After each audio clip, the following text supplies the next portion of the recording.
Help me. I can't move." Emma whispered, her voice cracking as her wheelchair lay sideways in the filthy alley. 3 shadows closed in. The tallest one grabbed her face, his fingers digging into her cheeks. "You saw what you shouldn't have seen, sweetheart. Now we gotta fix that problem." Emma's legs were useless, her arms pinned. Her scream died in her throat. Then the thunder came. Not from the sky, from a Harley engine echoing off the brick walls. A mountain of a man stepped off that motorcycle, and everything changed. Before we continue, I want to ask, where in the world are you watching from today? Drop your city in the comments below. I'm always amazed to see how far these stories travel. And if you haven't already hit that subscribe button and stay with me until the end, trust me, you don't want to miss what happens next. Emma Lawson gripped her wheelchair's push rims and powered herself down Miller Street, her arms burning with the familiar effort. 2 years. 2 years since the accident that took her legs and her parents in the same cruel night. 2 years of learning to live again when everything inside her wanted to stop. "Morning, Emma," called out Mrs. Patterson from the flower shop doorway. Emma forced a smile. "Morning, Mrs. Patterson." "You need any help getting to the library, honey?" "No, ma'am, I got it." She always got it. She had to. There was no one else. The Riverside Public Library sat at the end of Main Street, a red brick building that had become Emma's sanctuary. She worked there 3 days a week, shelving books, helping patrons, losing herself in stories that let her forget her own. Margaret Chen, the head librarian, looked up as Emma wheeled through the automatic doors. "You're early." "Couldn't sleep," Emma admitted. Margaret's eyes softened. She never pushed, never pried. That was why Emma trusted her. "The new shipment came in. Historical fiction section needs organizing whenever you're ready." Emma nodded and wheeled herself toward the back, grateful for work that kept her hands busy and her mind quiet. The morning passed in comfortable routine. Books in, books out. Dewy decimal numbers that made sense when nothing else did. Emma was reaching for a misplaced biography when she heard them. Voices. Low and urgent, coming from the parking lot behind the library. She shouldn't have looked. That's what she told herself later, over and over. She shouldn't have wheeled to the window, shouldn't have pushed aside that dusty curtain. But she did. 3 men stood in a tight circle near a black SUV. Money changed hands. Small plastic bags passed between fingers. Emma recognized the tallest one immediately, Derek Hollis, the sheriff's nephew. The one mothers warned their daughters about. The one everyone pretended not to see. Derek looked up. Their eyes met through the dirty glass. Emma's blood turned to ice. She yanked the curtain closed, her heart slamming against her ribs. Did he see her? Did he know she saw? Her hands trembled as she gripped her wheels. "Emma," Margaret's voice made her jump. "You okay? You look pale." "I'm fine." The lie tasted bitter. "Just tired." She finished her shift in a fog, checking over her shoulder every few minutes, flinching at every shadow. When 5 o'clock finally came, Emma practically flew out the back entrance. The alley was supposed to be a shortcut, 30 seconds off her usual route. Nothing more. She was halfway through when her front wheel caught on a broken piece of concrete. The chair lurched. Emma grabbed for something, anything, but there was nothing to hold. She went down hard, her shoulder taking the impact, her wheelchair clattering sideways against the grimy wall. "No, no, no." Emma tried to right herself, but without her chair, without her legs, she was helpless. A turtle on its back. Vulnerable. Exposed. That's when she heard the footsteps. Well, well, well. What Derek Hollis stepped out of the shadows, his two friends flanking him like guard dogs. He smiled, but there was nothing human in it. Thought that was you at the library window, Derek said, crouching down to her level.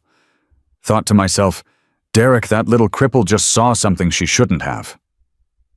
I didn't see anything. Emma's voice shook. I don't know what you're talking about. Derek laughed. Come on now, don't insult my intelligence. He grabbed her chin, forcing her to look at him. His fingers were cold, his grip bruising. Do you know who my uncle is? The sheriff, Emma whispered. That's right. The sheriff. Which means I can do whatever I want in this town. And nobody, he squeezed harder, is going to believe a word you say. Please. Tears streamed down Emma's face. Please, I won't tell anyone. You're damn right you won't. Derek nodded to his friends. One of them picked up her wheelchair and threw it further down the alley. The crash of metal on concrete echoed like a gunshot. Here's what's going to happen. Derek set his face inches from hers. You're going to forget what you saw today. You're going to go about your pathetic little life. And if I ever hear that you opened your mouth... He didn't finish the sentence. He didn't have to. Help me? Emma whimpered, her voice barely audible. I can't move. Derek stood up, brushing off his jeans like she was dirt. That's the point, sweetheart. The three men laughed. Emma closed her eyes, waiting for whatever came next, praying it would be quick. Then she heard it. The rumble started low, building like distant thunder. An engine, a motorcycle engine, getting closer. Derek's head snapped toward the alley entrance. His smile faltered. The Harley appeared like something out of a nightmare, chrome and black steel gleaming in the late afternoon light. The man riding it was massive, 6'4" at least, with a gray beard and arms covered in faded tattoos. His leather vest bore patches that made Derek take a step backward. Hell's Angels. The rider killed the engine and dismounted slowly, deliberately. He didn't speak. Didn't need to. His presence alone changed the temperature of the alley. This ain't your business, old man. Derek tried, but his voice cracked on the last word. The biker took one step forward. Just one. I'm making it my business. His voice was gravel, and smoke low and dangerous. Emma had never heard anything so terrifying or so beautiful. Derek's friends were already backing away, self-preservation overriding loyalty. You know who my uncle is? Derek tried again. Don't care. Another step forward. Derek flinched like he'd been struck. We were just leaving anyway. Derek tried to save face, straightening his jacket. This ain't over, cripple. It's over, the biker said. And if I see you near her again, we're gonna have a different kind of conversation. Understand? Derek's face twisted with rage, but fear won out. He jerked his head at his friends, and they retreated, footsteps quick and uneven, not quite running, but close. The alley fell silent. Emma lay on the ground, tears and dirt on her face, her whole body shaking. The biker walked past her to retrieve her wheelchair. He righted it, checked the wheels, then brought it back. Can you pull yourself up? His voice had changed. Still rough, but softer somehow. Patient. I think so. It took 3 tries. Her arms felt like water and her shoulder screamed where she'd landed on it. But she managed to drag herself into the seat, grabbing the armrests for support. Thank you, she breathed. Thank you so much. The biker nodded once, already turning back toward his motorcycle. Wait, Emma called out. Please, what's your name? He paused, but didn't turn around. Stone. I'm Emma. Emma Lawson. Silence. "Why did you help me?" she asked. "You don't even know me." Finally, he looked back. Something flickered in his eyes, something old and heavy and full of pain. "Because someone should have." Then he was on his bike, and the engine roared to life, and he was gone. Emma sat in that alley for a long time, letting her heart rate return to normal. Her shoulder throbbed. Her face ached where Derek had grabbed her. But she was alive. She was alive. The sun was setting by the time she made it home. Her apartment was small, just a studio really modified for wheelchair access on the first floor of an old Victorian. It wasn't much, but it was hers. The only thing she'd managed to salvage after the accident, after the lawyers, after the medical bills ate through everything her parents had left behind. Emma locked the door behind her. Then she locked it again. She wheeled to the window and peered through the blinds at the parking lot below. Empty. No black SUV. No Derek. But he knew where she worked now. How long before he figured out where she lived, Emma's hands wouldn't stop shaking. She made herself eat just crackers and cheese all she could stomach, then took a hot shower that turned her skin pink and raw. The water couldn't wash away the feeling of Derek's fingers on her face, but she tried anyway. That night she dreamed of the accident. She always dreamed of the accident. The headlights coming out of nowhere, her mother's scream, her father's hands on the wheel trying to swerve, trying to save them. The impact that shattered everything, the car, her spine, her life. She woke at 3 a.m, gasping, tangled in sweat-soaked sheets. The room was dark. Silent. Normal. Then she saw it. A shadow moved past her window. Emma's breath caught. She stayed perfectly still, watching, waiting. The shadow moved again, a figure human standing in the parking lot below, looking up at her building, looking at her window. Emma didn't sleep again that night. Morning came gray and overcast. Emma got ready for work on autopilot exhaustion, making her movements slow and clumsy. She considered calling in sick, staying hidden, safe, but safe from what Derek had made his threat clear. Hiding wouldn't change that. She went to work. Margaret noticed immediately. "Emma, honey, you look awful." "Bad night," Emma said. "I'm fine." "You keep saying that word. I don't think it means what you think it means." Despite everything, Emma almost smiled. Margaret and her movie quotes. The morning shift passed without incident. No Derek, no shadows. Just books and quiet, and the familiar rhythm of work. By noon, Emma had almost convinced herself she'd imagined the figure in the parking lot. Fear playing tricks on her mind. Nothing more. Then she went to take her lunch break and found her wheelchair tires slashed. Both of them. Clean cuts, deliberate and precise. Emma stared at the ruined rubber, her stomach dropping to her feet. A note was tucked under the armrest. 3 words in block letters, "Keep your mouth shut." She didn't scream, didn't cry, didn't do anything but sit there paralyzed in a way that had nothing to do with her legs.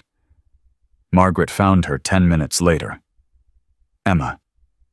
"What's—" She saw the tires, saw the note. Her face went pale. "We need to call the police." "No." The word came out sharper than Emma intended. "No police." "Honey, this is serious. Someone threatened you." "I know who it was, and calling the police won't help. Trust me." Margaret's eyes searched her face. "This has something to do with what you saw yesterday, doesn't it? Through the window?" Emma said nothing. That was answer enough. "Stay here," Margaret said. I'm going to find you a way home." She disappeared into the back office. Emma heard her making phone calls, her voice low and urgent. 20 minutes later, a pickup truck pulled into the library lot. The driver was a young man Emma didn't recognize, with kind eyes and a gentle manner. "I'm Tommy," he said. "Mrs. Chen called my mom. She runs the women's shelter on Oak Street. We've got a spare wheelchair you can use until yours gets fixed." Emma wanted to refuse, wanted to insist she could handle this herself. But her ruined tires told a different story. "Thank you," she said quietly. Tommy loaded her into the truck with practiced ease. Clearly he'd done this before. As they pulled out of the parking lot, Emma looked back at the library, at the window where she'd made the mistake that changed everything.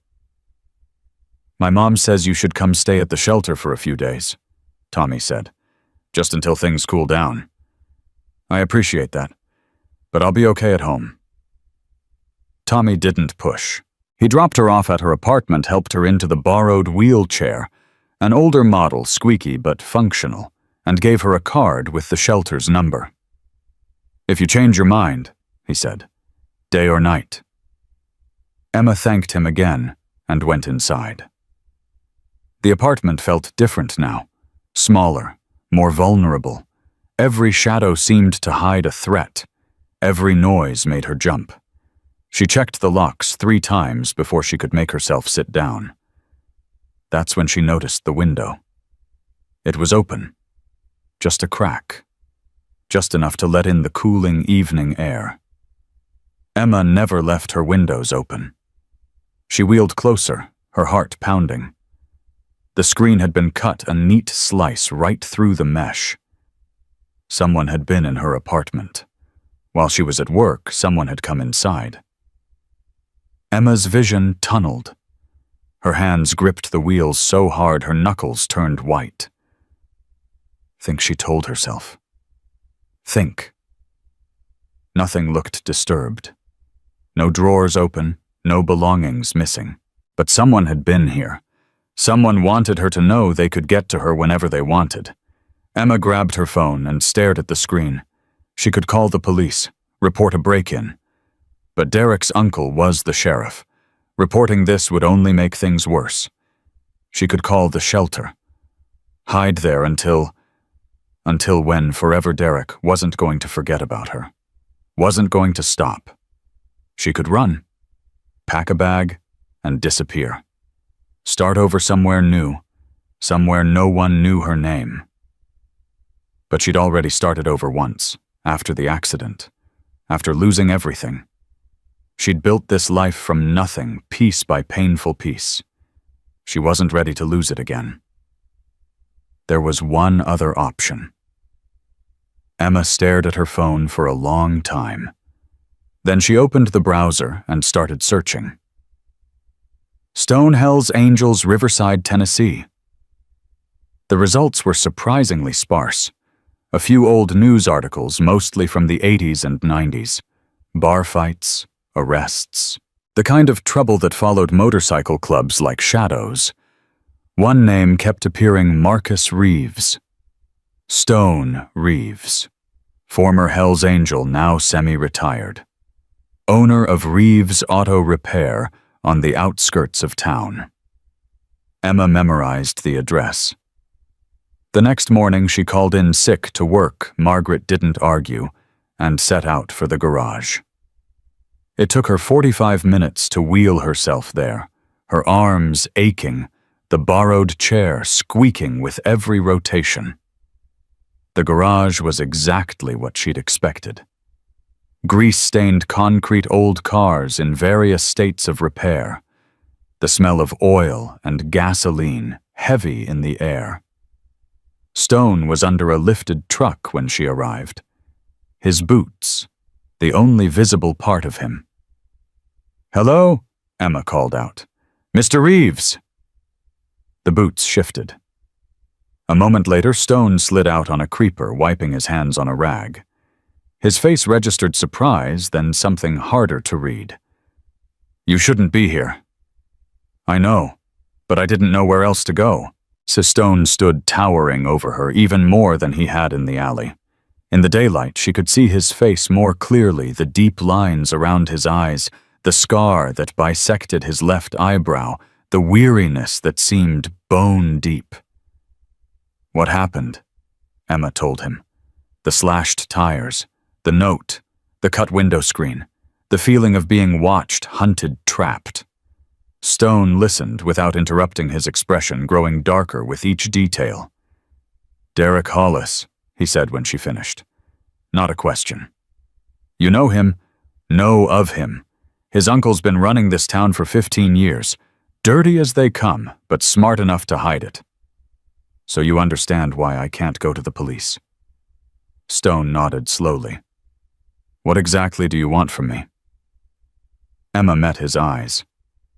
I want to feel safe again, even if it's just for one night. The silence stretched between them. Stone's jaw worked like he was chewing on words he didn't want to say. This ain't my fight, he said finally. I know. I don't do this anymore. Haven't for years. I know. If I get involved, it brings trouble. For both of us. I know. Emma's voice cracked. But I don't have anyone else. My parents are dead. I don't have family, don't have friends who can help with this. You're the only person who's ever stood up for me. Ever. Stone looked away. His hands clenched and unclenched at his sides. You remind me of someone, he said quietly. Who? He didn't answer. Instead, he walked to the garage door and looked out at the empty road. There's a room above the shop, he said without turning around. It ain't much, but it's got a lock and a bed.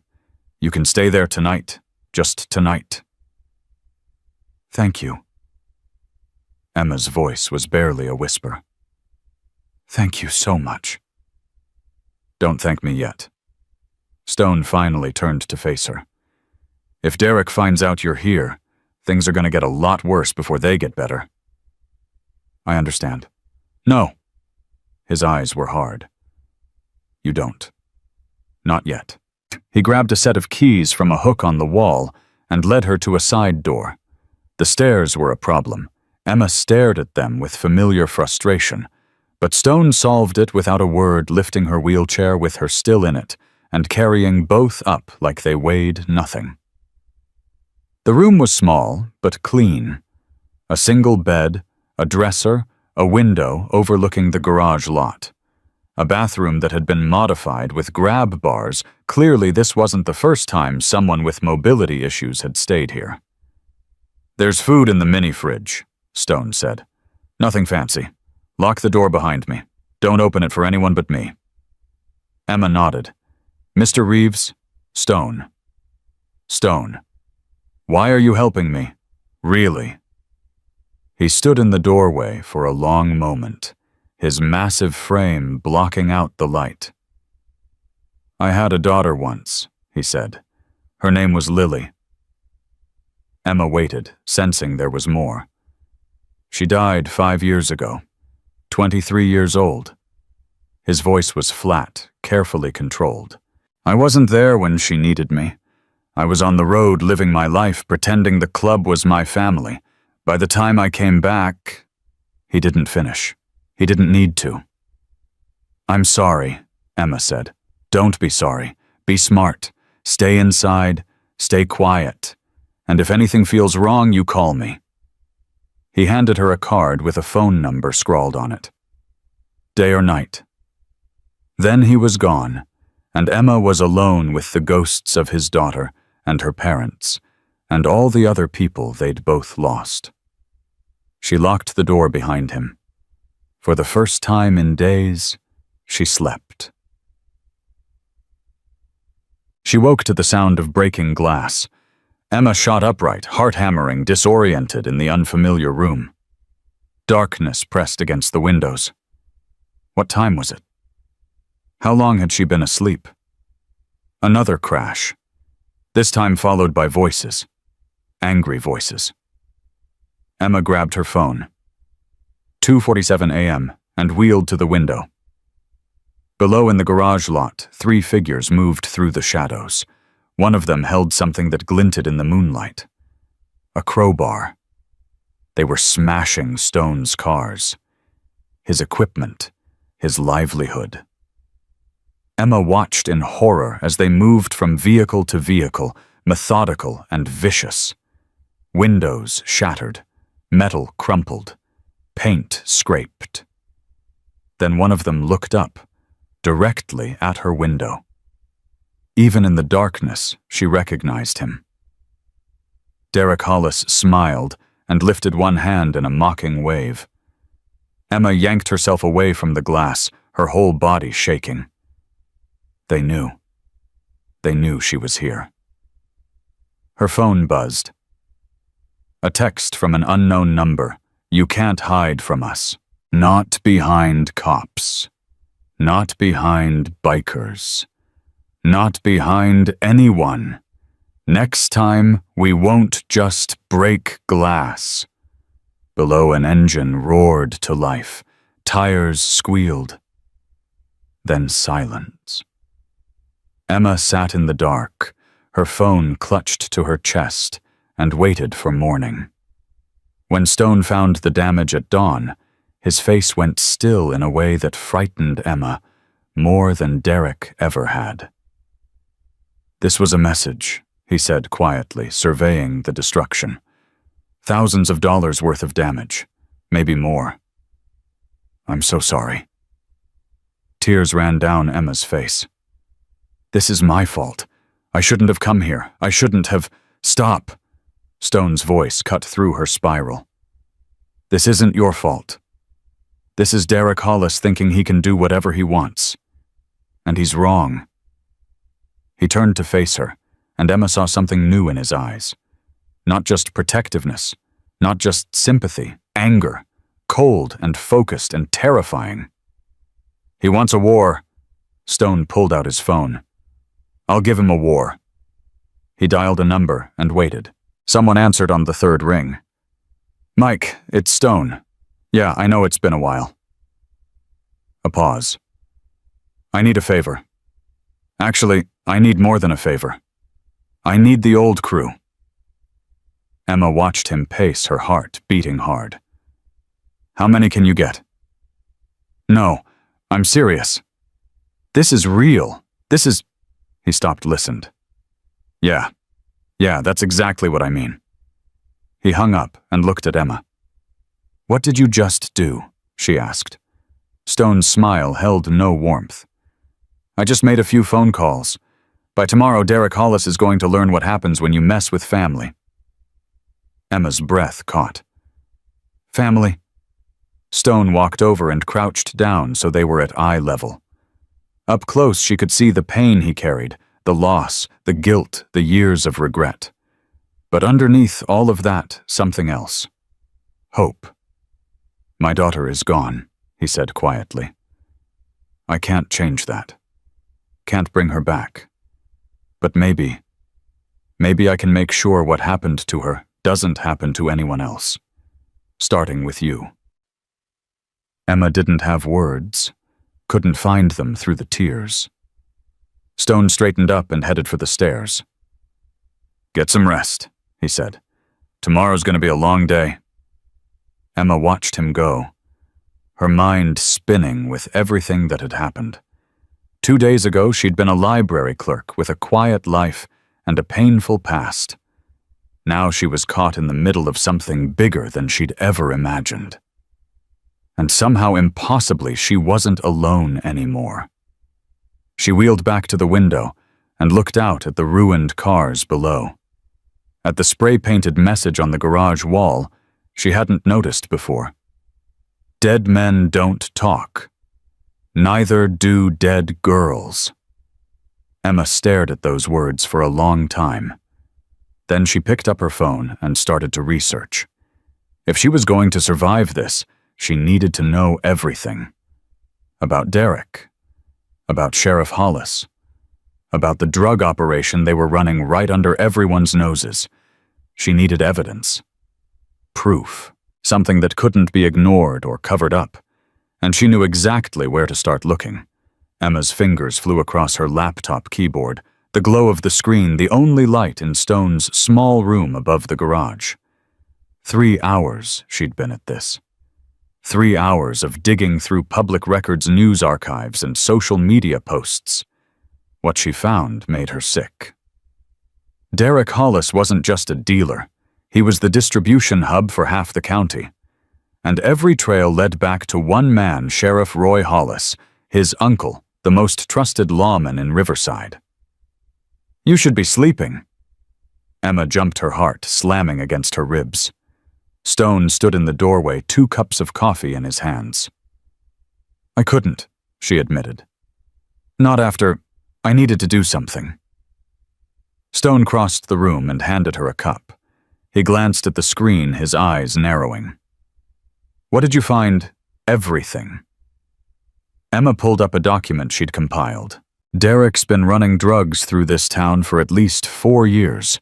Prescription pills, mostly oxycodone fentanyl. But it's gotten worse. 3 overdose deaths in the last 18 months. All ruled accidental." "They weren't accidents." "No." Emma looked up at him. "They weren't. And I think I can prove it." Stone set down his coffee. "How?" "The library has access to county records.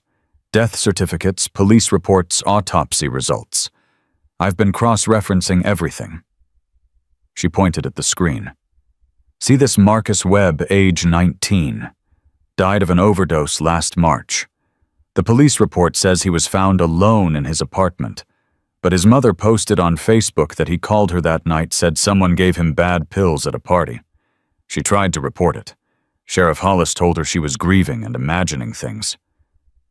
Stone's jaw tightened. "Who else?" "Jennifer Crane, 24. Thomas Rodriguez, 17. Emma's voice cracked on the last name. 17 years old, Stone.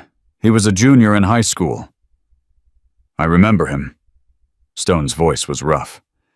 "His grandmother goes to my church. She hasn't been the same since."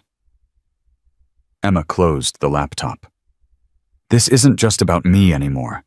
Derek and his uncle, they're killing people, and nobody's stopping them because everybody's too scared. Or too dead." The words hung in the air between them. Emma felt their weight settle on her shoulders. "What are we going to do?" she asked. Before Stone could answer, the roar of motorcycle engines split the morning quiet. Not one engine, several, maybe half a dozen. Stone moved to the window. Something shifted in his face, not quite a smile, but close. "Cavalry's here." Emma followed him downstairs, her wheelchair bumping over the uneven threshold. In the garage lot, 6 motorcycles had arranged themselves in a loose semicircle.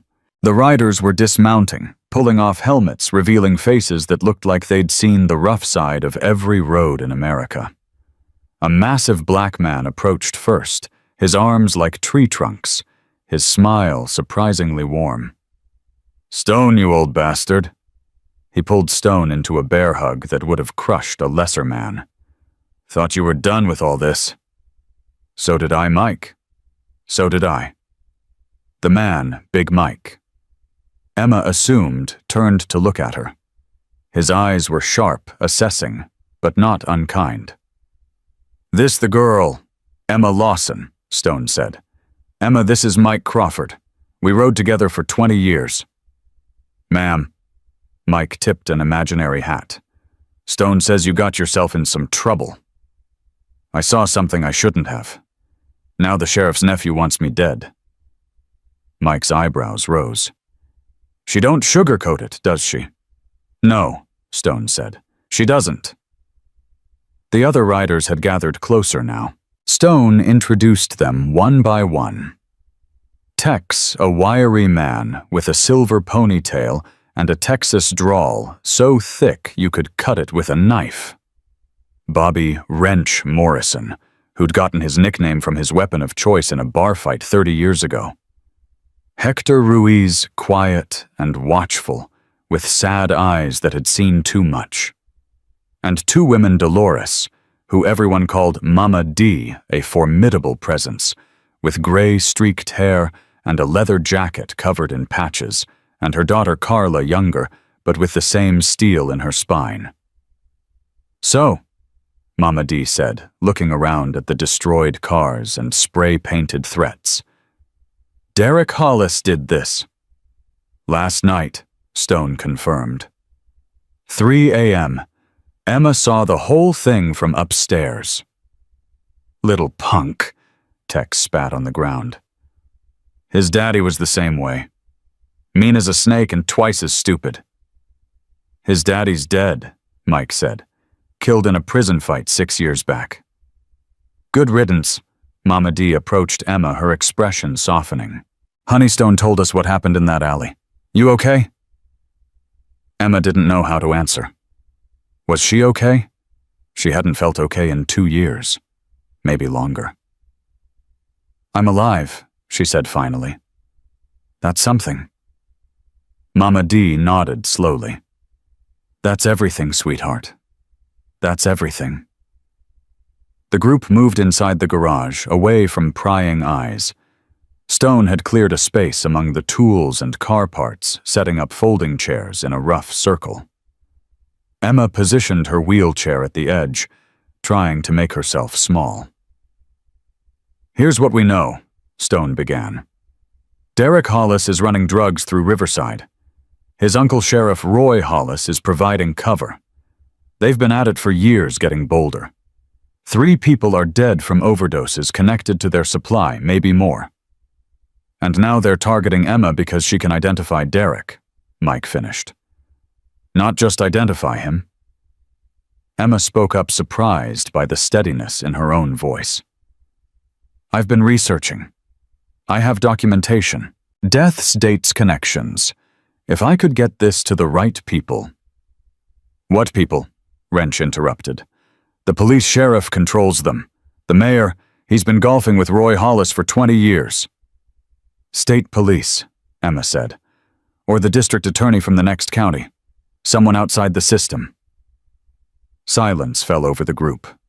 Tex was the first to break it. "Girl's got a point. This ain't something we can punch our way out of. We need evidence that'll stick." "We need to keep her alive long enough to use it," Hector added quietly. "Derek's not going to stop. He can't. She knows too much." Mama D leaned forward. "What exactly did you see, honey? Walk us through it." Emma took a breath. "Money and drugs changing hands behind the library. Derek was there with 2 other men. I didn't recognize them, but I could describe them. Derek saw me watching through the window. And instead of laying low, he escalated." Mike shook his head. "Stupid. Drawing more attention to himself."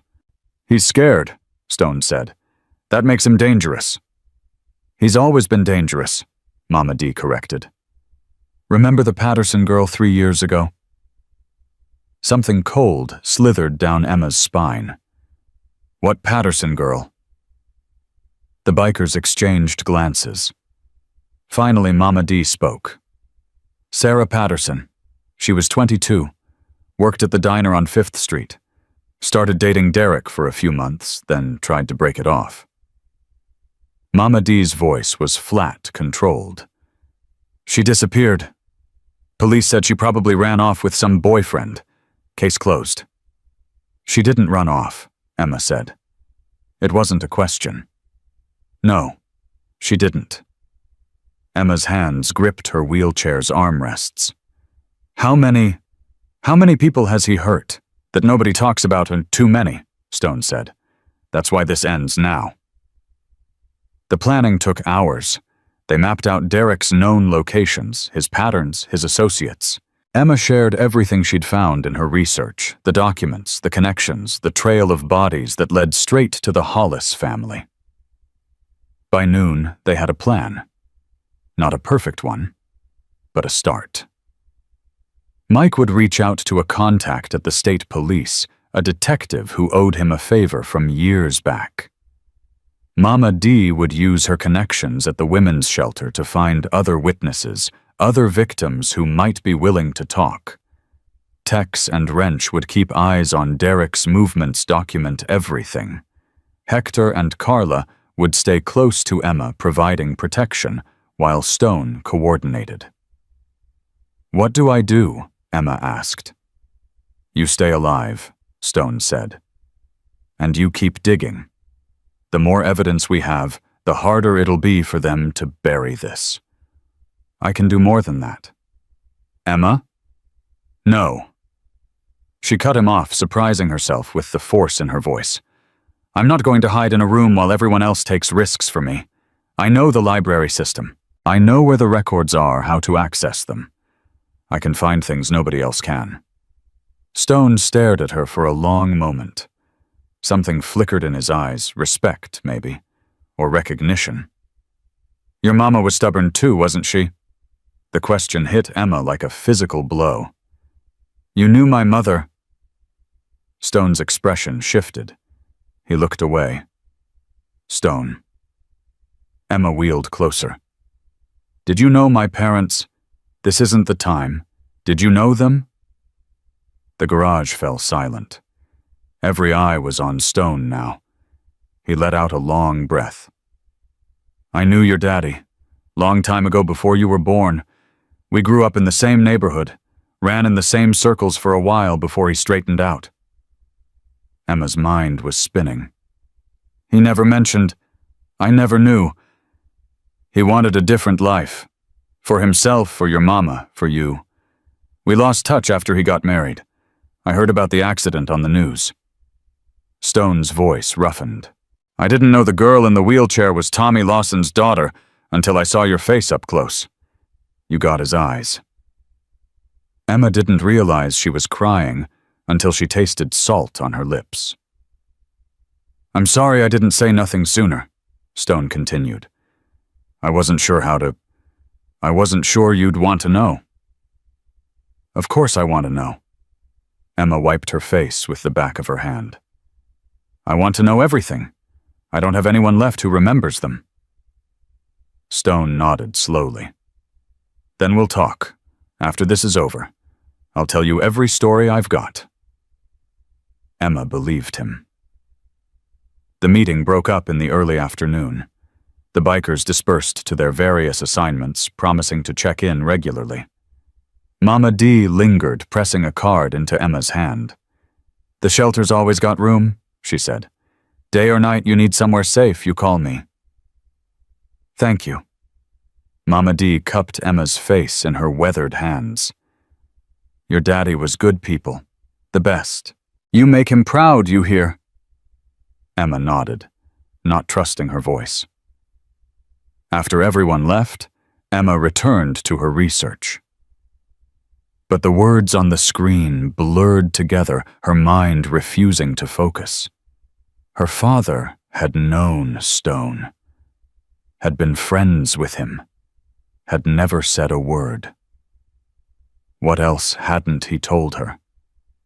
She was so lost in thought that she almost missed the soft knock at the door. "Stone." No answer. The knock came again, lighter this time.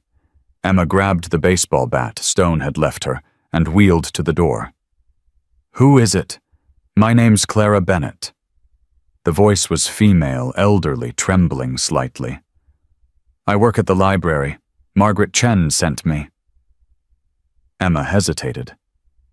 Margaret had mentioned Clara, a retired nurse who volunteered on weekends, helped with the children's reading program. She opened the door. Clara Bennett was small and white-haired, with kind eyes behind wire-rimmed glasses. She looked like everyone's grandmother. She also looked terrified. "May I come in, please? I don't want anyone to see me here." Emma moved aside, and Clara slipped through the door like she was being chased by ghosts. "I heard what happened to you," Clara said, wringing her hands. "Margaret told me everything. The alley, the threats, the break-in, and I couldn't stay quiet anymore." "Quiet about what?" Clara's eyes filled with tears. "My grandson, Danny. He died 18 months ago. Overdose, they said. But I knew it wasn't an accident. Emma's breath caught. Danny Bennett. I saw his name in the records. He was 20 years old. Clara's voice broke. He was going to be a teacher. He wanted to help kids learn to read just like I did. Then he went to one party, and he never came home. Mrs. Bennett. Clara, please. Clara. Emma reached out and took the older woman's hand. It was cold, trembling. I'm so sorry. I tried to tell the sheriff. I told him Danny didn't use drugs, that someone must have given him something, that it wasn't an accident. He looked me right in the eye and said I was confused. Said grief does that to people. Clara's jaw tightened. I've been a nurse for 40 years. I know what I saw. I know what killed my grandson, and I know who's responsible. Derek Hollis. Clara nodded. Danny was at a party at the old Millbrook barn. Derek was there. I have Danny's phone. The sheriff never asked for it. There are texts, pictures, proof that Derek sold him those pills. Emma's heart was racing. Clara, do you still have that phone? It's hidden. At my house. I was too scared to do anything with it, but after I heard about what they did to you, I couldn't stay scared anymore. Clara squeezed Emma's hand. I lost my grandson. I won't let them hurt anyone else. Not if I can stop it. Emma made a decision. We need to call Stone. Right now. Stone arrived within minutes. He listened to Clara's story without interrupting, his expression growing darker with each word. When she finished, he asked only one question. How soon can you get that phone? Tonight. My sister's visiting for dinner. I'll make an excuse to go to my house alone. I'll drive you, Stone said. No. Clara shook her head firmly. If anyone sees me with you, they'll know something's wrong. I need to do this alone. It's not safe. Nothing is safe anymore. Clara straightened her shoulders, and for a moment Emma saw the steel beneath her gentle exterior. I spent 18 months being afraid. I'm done being afraid. Stone and Clara argued for another 20 minutes, but Clara wouldn't budge. Finally, they reached a compromise. Tex would follow at a distance, keeping eyes on her without being obvious. She would retrieve the phone and bring it back to the garage. 2 hours, Clara said. 3 at most. If anything feels wrong, I know. I'll be careful.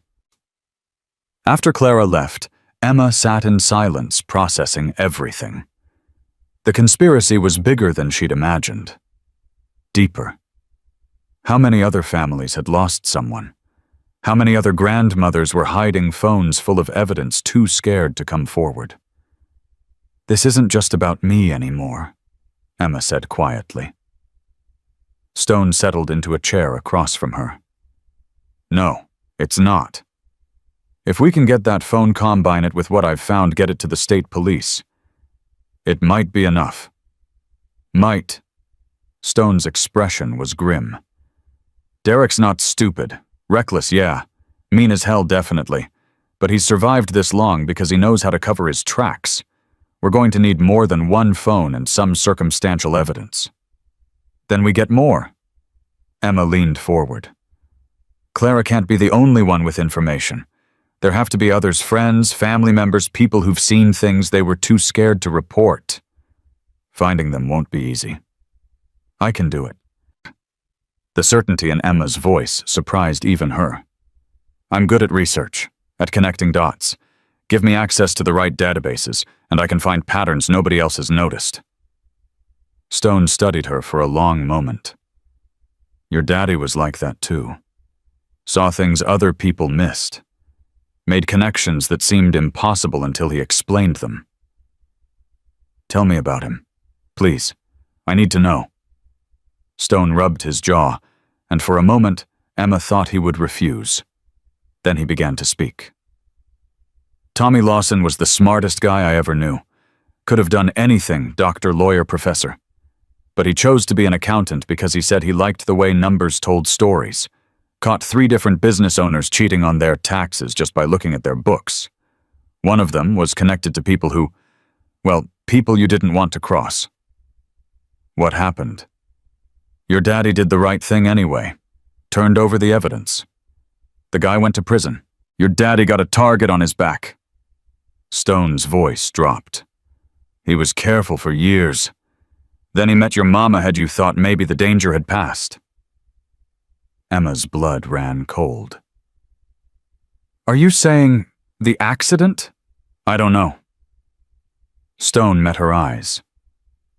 I've wondered. But I don't know. The phone rang before Emma could respond. Stone grabbed it. Tex, what's wrong? Emma watched his face change, saw the color drain from his cheeks. When? His voice was barely controlled. How bad?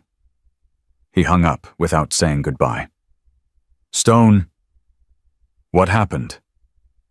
Stone grabbed his keys. Clara's house. Someone beat us there. The next 20 minutes were the longest of Emma's life. Stone loaded her into his truck and drove like a man-possessed, tires squealing around corners, engine roaring. When they arrived, Emma's stomach dropped.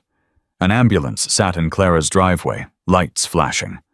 Paramedics were loading a stretcher into the back. Tex stood on the sidewalk, his face ashen. Stone was out of the truck before it fully stopped. What happened? I lost her. Tex's voice was raw. She went inside. I waited like we planned. But there was a back door I didn't know about. Someone was already in the house. Clara. They beat her bad, Stone. Real bad. She was barely conscious when the neighbors called 911. Emma felt tears streaming down her face. The phone. Did she get the phone? Tex reached into his jacket and pulled out a small plastic bag. Inside was an iPhone with a cracked screen covered in blood. She was holding it when I found her. Wouldn't let go even when the paramedics tried to take it. Made me promise to get it to you. Stone took the bag carefully, like it was made of glass. She knew, Emma whispered. She knew they might come for her, and she went anyway. She wanted justice for her grandson. Stone's voice was thick. She got it. At what cost? Nobody had an answer. The ride to the hospital was silent. Emma stared out the window, watching the streets of Riverside pass by. This town she'd grown up in, this place she'd thought was safe. How many secrets was it hiding? How much blood was on its hands? Clara was in surgery when they arrived. The doctors wouldn't say much. Broken ribs, internal bleeding, severe concussion. It would be hours before they knew anything. Emma sat in the waiting room, the bloody phone in her lap. Stone had made copies of everything, already sending the files to 3 different email addresses. If something happened to the physical phone, the evidence would survive. This is my fault, Emma said. Stone looked up from his coffee. Don't. If I hadn't involved her, she involved herself. She made a choice. Stone leaned forward.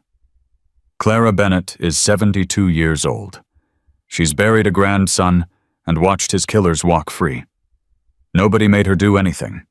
She saw a chance to fight back, and she took it.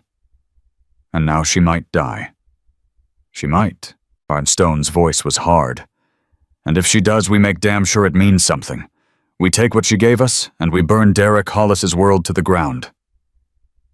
Emma looked down at the phone, at the cracked screen stained with an old woman's blood. How do we know who to trust? She asked. The sheriff's corrupt. The police are useless. Who do we give this to? I've been thinking about that. Stone pulled out his own phone. Mike's contacted the state police. She's good, but she's one person. We need backup. What kind of backup? The kind that can't be bought or scared off. Stone scrolled through his contacts. I know someone, district attorney from Sullivan County. She's been trying to make a case against the Hollis family for years, but she's never had enough evidence. Will she help? She'll do more than help. Stone found the number and hit dial. She'll tear them apart. The phone rang twice before someone answered. D.A. Shaw's office. I need to speak with Rebecca Shaw. Tell her it's Marcus Reeves. Tell her I have everything she needs. A pause. Then, hold, please. 30 seconds later, a woman's voice came on the line. Sharp, professional, with an edge of barely contained intensity. Stone, it's been 5 years. Rebecca, I've got a present for you. Derek Hollis, Sheriff Roy Hollis, and everyone connected to their operation. Evidence that'll hold up in court. Witnesses who'll testify. Silence on the other end. Then, I'm listening. Stone talked for 10 minutes.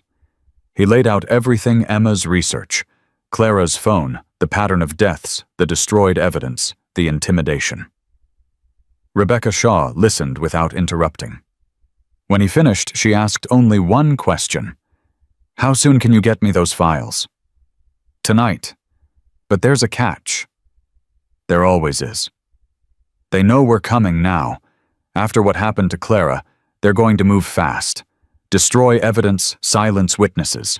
We've got days, maybe less. Then we move faster. Rebecca's voice hardened. I've been waiting for this chance for years, Stone. I won't let it slip away. Get me those files and I'll have arrest warrants issued by morning.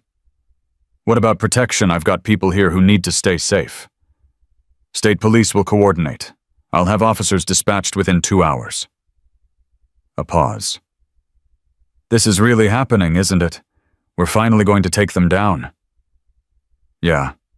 Stone looked at Emma, then at the surgery doors where Clara fought for her life. We are. He hung up and turned to Emma. Now what? She asked. Now we wait. And we pray Clara pulls through. And if she doesn't? Stone's eyes were hard as flint. Then we finish what she started.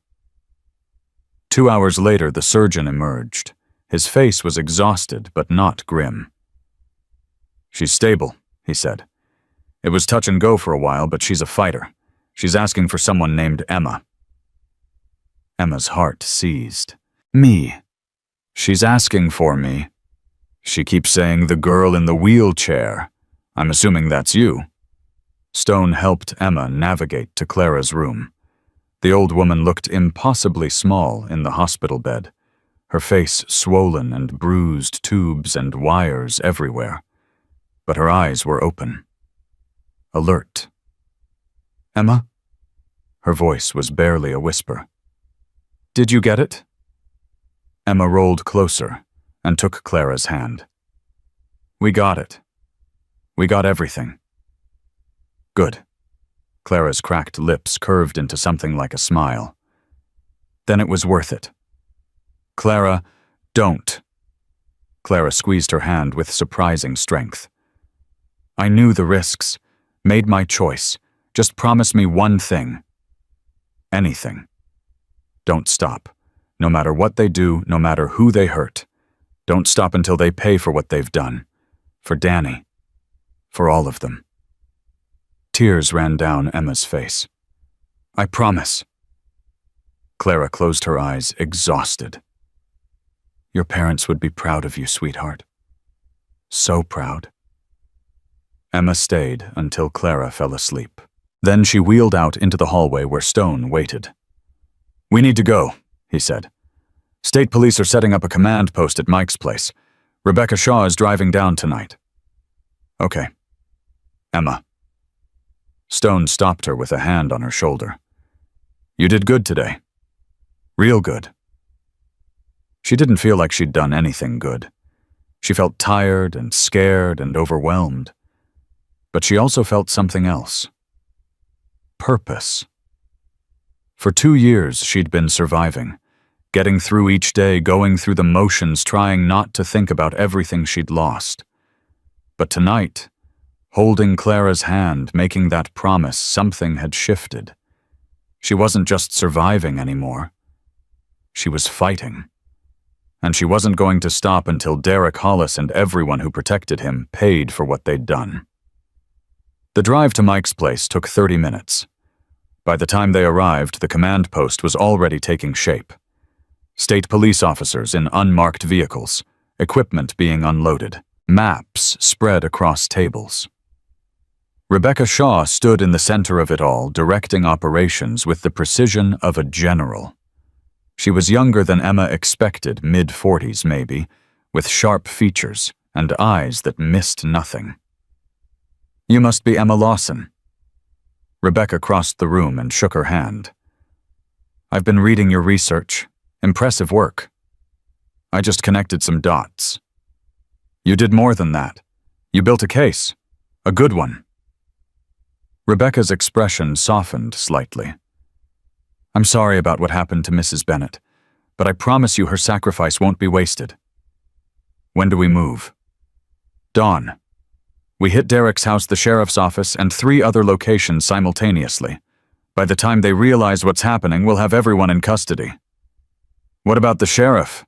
He'll have warning systems people inside the department who'll tip him off." Rebecca smiled, and there was no warmth in it. "That's why we're not using local police. State officers only, and we've got a judge from the next county signing the warrants. This is airtight."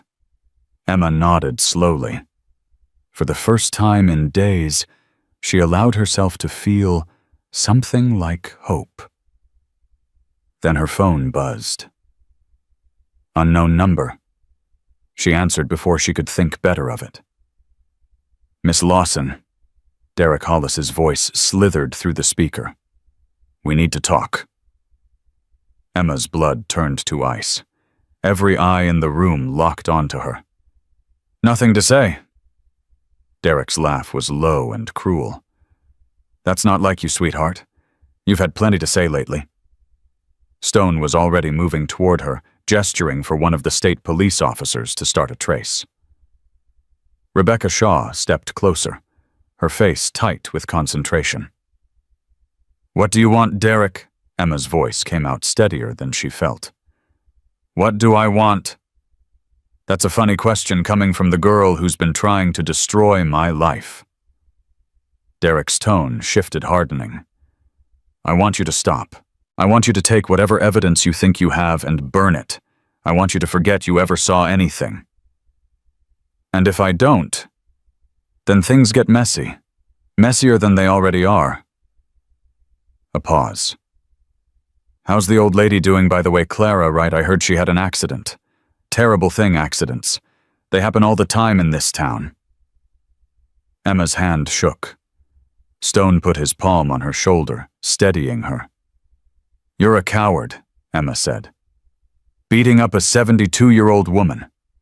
That's what you're capable of. That's your big power move." Silence on the line. When Derek spoke again, his voice had changed. Colder. More dangerous. "You think you're brave, don't you? Sitting there in your little wheelchair playing detective. You think those bikers can protect you? Think the state police give a damn about some crippled girl from nowhere? I think you're scared." Emma leaned into the phone. "I think you know what we have. I think you know it's over." Derek laughed again, but there was no humor in it. "Nothing's over until I say it's over. You want to know what I think you've got until sunrise. After that, all bets are off. Every person who's helped you, every friend you've made, every single one of them becomes a target. Starting with that old biker who thinks he's your daddy now." The line went dead. Emma stared at the phone, her heart pounding so hard she could hear it in her ears. "Did you get the trace?" Rebecca asked the officer. "Partial. He's somewhere on the east side of town, but he's using a burner. Signal's bouncing." "He knows we're coming," Stone said grimly. That call was a warning, or a distraction. Rebecca's jaw tightened. "Then we move up the timeline. I'm not giving him until sunrise to prepare." "Can you do that? Get the warrants faster? I'll make some calls." Rebecca was already pulling out her phone. "But we're looking at 2 hours minimum. The judge needs to sign off. We need to coordinate the teams. 2 hours is too long." Stone turned to Emma. What did he say exactly before the threat? Emma replayed the conversation in her mind. He said I had until sunrise. He said everyone who helped me would become a target. He's going to run, Mama D said from the doorway. Nobody had noticed her arrive. That's what cornered animals do. They either fight or they run. Derek's not the running type, Tex countered. He's too proud, too stupid. His uncle isn't.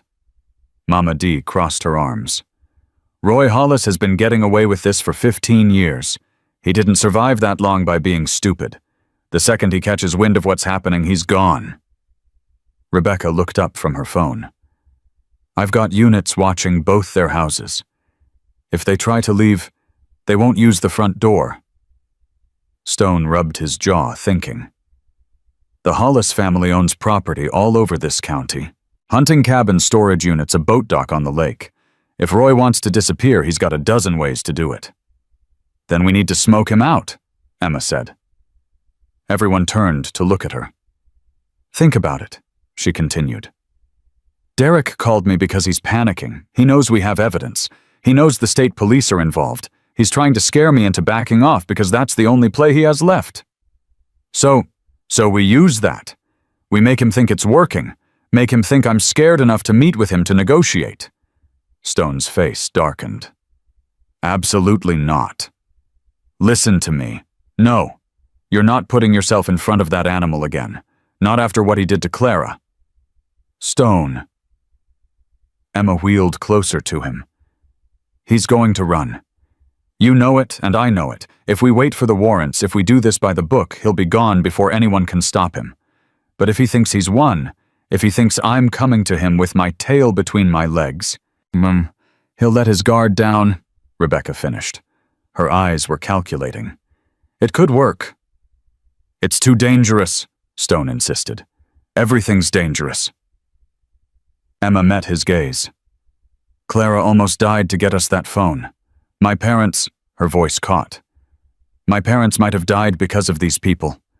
I'm not going to hide while everyone else takes risks. I can't. The room fell silent. Emma watched Stone's face cycle through emotions, fear, anger, frustration, and finally something that looked almost like pride. If we do this, he said slowly, we do it my way. You wear a wire. We have people in position before you're anywhere near him. And the second things go sideways, we pull you out. No arguments. Agreed. I mean it, Emma. If I say run, you run. I can't exactly run Stone. Despite everything, a ghost of a smile crossed his face. You know what I mean. Rebecca stepped forward. I don't like this. For the record, I think it's reckless and potentially illegal. But she held up a hand to stop Stone's protest. If it works, we catch Derek red-handed, his own words on tape threatening a witness. That's attempted witness tampering at minimum, combined with everything else we have. It's enough to bury him, Emma said. It's enough to bury everyone. Rebecca turned to her officers. Start setting up. I want surveillance on every exit route within a 5-mile radius. If Derek Hollis so much as sneezes, I want to know about it. The next hour was controlled chaos. Emma watched from the corner as officers coordinated positions, checked equipment, ran through scenarios. Mama D brought her coffee and sat beside her, saying nothing but providing a steady presence. You remind me of someone, Mama D said finally. Stone said the same thing. His daughter. Mama D's voice was soft. Lily. Before the drugs took her, she was just like you. Stubborn. Brave. Too smart for her own good. Emma didn't know how to respond. I'm sorry about what happened to her. We all are. Stone most of all. Mama D turned to look at her. He blames himself, you know. Thinks if he'd been there, if he'd paid more attention, he could have saved her. That guilt's been eating him alive for 5 years. Is that why he helped me? Because I remind him of her? Partly, but it's more than that. Mama D paused, choosing her words carefully. When Stone saw you in that alley helpless and scared, something woke up in him. Something he thought was dead. He's not trying to replace Lily. He's trying to become the man he should have been. The one who doesn't look away. Emma felt tears prick her eyes. I don't know if I can do this. You can. Mama D squeezed her hand. You've already done harder things. Surviving that accident. Learning to live again. Losing your parents and not giving up. This is just one more hard thing. And you won't be alone. Stone approached before Emma could respond. It's time. Derek agreed to meet. Where? The old Millbrook barn. Same place Danny Bennett went the night he died. Stone's face was grim. He thinks he's being clever meeting on his own turf. He doesn't know we have eyes on every inch of that property, Rebecca added. We've got 6 officers in position. The second he incriminates himself, we move in. Emma took a deep breath. Okay, let's do this. The drive to the Millbrook property took 20 minutes. Stone drove his knuckles white on the steering wheel. Emma sat beside him, the wire hidden beneath her shirt, her heart hammering against her ribs. Remember, Stone said, keep him talking. Get him to admit what he did to Clara. Get him to talk about the drugs, the deaths, anything. The more he says, the deeper he buries himself. And if he figures out I'm wearing a wire, he won't. But if he does... Stone didn't answer. He didn't need to. They stopped a quarter-mile from the barn. Stone helped Emma into her chair, his hands gentle, but his face hard. I'll be watching, he said. Every second. You see me move, you get out of the way. Understand? Emma nodded. Her mouth was too dry to speak. She wheeled herself down the gravel path, the sound of her wheels loud in the evening quiet. The barn loomed ahead, its weathered boards silver in the fading light. A single car was parked outside Derek's black SUV. He was waiting for her inside. Emma stopped at the entrance, willing her hands to stop shaking. She could do this. She had to do this. You came alone. Derek's voice echoed from the shadows. I'm impressed. Thought for sure you'd bring your biker buddies. They don't know I'm here. The lie came easier than expected. I snuck out. Derek stepped into view. He looked different than he had in the alley, rattled his usual arrogance cracking around the edges. Good. Let him be scared. So, he crossed his arms. You wanted to talk. Talk. Emma swallowed hard. I want this to end. I want to go back to my life. I'll give you everything I have, the documents, the research, all of it. Just leave me alone. Derek studied her face, searching for the trap. Why should I believe you? Because I'm tired. Emma let her voice crack, not entirely an act. I'm tired and I'm scared and I just want this to be over. Clara almost died. I don't want to be next. Clara should have minded her own business. Emma's stomach turned, but she pressed on. Was it you? Did you hurt her? What do you think? I think you're capable of it. I think you've done worse. Derek laughed. You have no idea what I'm capable of. Then tell me. Emma wheeled closer, her heart pounding. Tell me what you've done. If I'm going to destroy everything I've worked on, I want to know what I'm giving up. You want a confession? Is that it? Derek's eyes narrowed. Nice try, sweetheart. I'm not that stupid. I'm not wearing a wire. You can check. Derek considered for a moment, then shook his head. Doesn't matter if you are. Nothing I say here can be used against me. Your word against mine, and guess whose uncle runs the sheriff's department? Your uncle's not going to be able to protect you much longer. Derek's face changed. What's that supposed to mean? State police, they're building a case. They have witnesses' evidence. It's only a matter of time. You're bluffing. Am I? Emma held his gaze. Clara had Danny's phone. The one with all the texts, all the pictures. They have it now. They know everything. The color drained from Derek's face. For a moment he looked like a scared little boy. Then the fear transformed into rage. You stupid little... He lunged toward her. Emma wheeled backward, but not fast enough. Derek grabbed her chair and tipped it sideways. She crashed to the ground, pain exploding through her shoulder. You think you can threaten me? Derek stood over her, his foot inches from her head. You think you can come into my town, mess with my family, and walk away? Derek! Shut up! He pulled something from his waistband. A gun. Small and black and absolutely terrifying. You should have taken my deal. Should have kept your mouth shut like a good little cripple. Emma's blood roared in her ears. This wasn't part of the plan. This wasn't supposed to happen. The police know I'm here, she said, her voice shaking. If you hurt me, if I hurt you... Derek crouched down, pressing the gun barrel against her temple.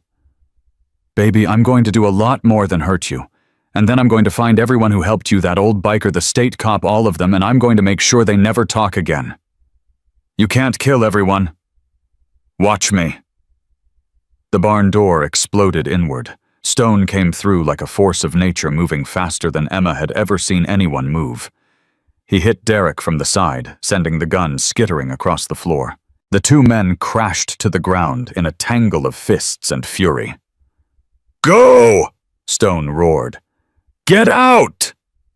Emma dragged herself toward her overturned wheelchair, her arms screaming with effort. Behind her, she could hear the sounds of the fight. Grunts' impacts breaking wood. She righted the chair and pulled herself into it just as more figures burst through the door. State police officers, weapons drawn, shouting commands. Police! Nobody move! Derek was on the ground. Stone's knee in his back, his face pressed into the dirt. Blood streamed from a cut above his eye. Get off me! Derek screamed. Do you know who I am? Yeah, Stone's voice was cold. You're the guy who just confessed to assault, murder, and drug trafficking. On tape. Derek's face went white. What? Rebecca Shaw stepped into the barn holding up a small recording device. Every word, Mr. Hollis. Every single word. That's illegal. You can't. Actually, we can. Tennessee is a one-party consent state for recordings. Ms. Lawson consented to being recorded. You incriminated yourself. Game over. Officers hauled Derek to his feet and slapped handcuffs on his wrists. He struggled uselessly, screaming threats and obscenities. This isn't over, he shouted as they dragged him toward the door. My uncle will have all of you fired. You'll never work again. Funny you should mention your uncle. Rebecca's smile was razor sharp. We're picking him up right now, along with a dozen of your associates. The whole network, Derek. Every dealer, every distributor, every dirty cop who looked the other way. All of it's coming down. Derek's screams faded as they loaded him into the back of a police car. Emma sat in her wheelchair, shaking so hard her teeth chattered. Stone knelt beside her. You okay? No. She laughed weakly. I'm really not okay. He wrapped his arms around her, and she let herself collapse into his embrace. He smelled like leather and engine oil and something that felt like safety. You did good, he murmured. You did so good, Emma. He was going to kill me. I know. If you hadn't... But I did. Stone pulled back and looked at her. His face was bruised, his knuckles split open, but his eyes were clear. I wasn't going to let anything happen to you. Not while I'm still breathing. Rebecca approached her phone, pressed to her ear. She listened for a moment, then hung up with a satisfied expression. Sheriff Hollis is in custody. Tried to run just like we predicted. State troopers caught him on Highway 70 with 2 suitcases full of cash and a fake passport. Emma felt something release in her chest. It's really over. The arrest phase is over. The legal phase is just beginning. We'll need testimony from you, from Clara, from anyone else willing to come forward. It's going to be a long road. I'll testify. Emma's voice was firm. Whatever you need. I know you will. But Rebecca extended her hand. Thank you, Emma. You did something most people would never have the courage to do. This town owes you a debt. The next few hours blurred together. Statements were taken, evidence was logged, and phone calls were made. By the time the sun rose over Riverside, 8 people were in custody, and the biggest drug operation in county history was dismantled. Emma slept in the back of Stone's truck, too exhausted to go anywhere else. When she woke, it was to the sound of his voice, low and urgent. I know, he was saying into his phone. I know, but this changes things. She needs to know the truth. Emma stirred. Stone noticed and quickly ended the call. Who was that? He hesitated. Rebecca. She found something. Something about Derek. Something about your parents. Emma's heart stopped. What? Stone sat down beside her, his face heavy with sorrow. The accident that killed them. Emma, it wasn't an accident. I know. You told me before that you suspected. It's not suspicion anymore. Rebecca's team found records, payments. A hit was ordered on your father 6 weeks before he died. The world tilted. Emma gripped the seat, trying to stay grounded. Who? The word came out as a whisper. Who ordered it? Stone took her hand. Roy Hollis. Your father was investigating the drug operation. He found something, financial records, money trails. He was going to report it to the state attorney general. Hollis found out and had him killed. Emma couldn't breathe, couldn't think. Her parents murdered. Not by a drunk driver, not by chance. Murdered because her father had tried to do the right thing. The driver, she managed. The man who hit us. He was one of Hollis's dealers. He didn't survive the crash, so he could never testify. The whole thing was covered up. Tears streamed down Emma's face, but they weren't just tears of grief. They were tears of rage, of vindication, of terrible, terrible understanding. 2 years, she said. I've spent 2 years blaming myself, wondering if I could have done something different, wondering why I survived when they didn't. And the whole time the people responsible were walking free. Stone's voice was thick. But not anymore. Roy Hollis is going to spend the rest of his life in prison. Your parents are going to get justice. Emma broke down completely. Stone held her as she sobbed, mourning her parents all over again. Mourning the life they should have had. The life she should have had. But underneath the grief, something else was growing. A sense of purpose she'd never felt before. Her father had died trying to expose the truth. Now she had finished what he started. I want to see him, Emma said when she could finally speak. Roy Hollis, I want to look him in the eye. Emma. He murdered my parents. He needs to know I'm the one who took him down. He needs to know their daughter survived. Stone studied her face for a long moment. Then he nodded. Rebecca can arrange it. But Emma, are you sure facing him isn't going to bring them back? I know. Emma wiped her face. But it's going to help me move forward. I need closure. I need him to see that he failed. The county jail was cold and sterile. Emma waited in an interrogation room, her wheelchair positioned directly across from an empty chair. Stone stood in the corner, arms crossed, ready to intervene if needed. The door opened. Roy Hollis shuffled in, wearing an orange jumpsuit and handcuffs. He looked smaller than Emma had expected. Older. Defeated. He sat down across from her and met her eyes. "You're Lawson's girl." "Yes." Hollis shook his head slowly. "Damn. I knew you looked familiar when I saw you around town. Should have recognized it sooner. Would it have changed anything?" "No." His voice was flat. "Business is business." Emma felt her rage crystallize into something cold and hard. "You killed my parents. You destroyed my life. And for what money, power? Survival." Hollis leaned forward. "You're young? You don't understand how the world works. Sometimes you do things to protect what's yours. Your family. Your legacy." "Your legacy?" Emma laughed bitterly. "Your nephew is going to prison for the rest of his life. Your operation is destroyed. Everyone who ever worked for you is racing to cut deals. This is your legacy." Something flickered in Hollis's eyes. Fear, maybe. Or regret. "I didn't want to kill your father," he said quietly. "Tommy was a good man. Stubborn like you. He could have looked the other way. Could have taken the money I offered and walked away. But he didn't. No, he didn't." Hollis exhaled slowly. "Neither did you." "No." Emma leaned forward, matching his posture.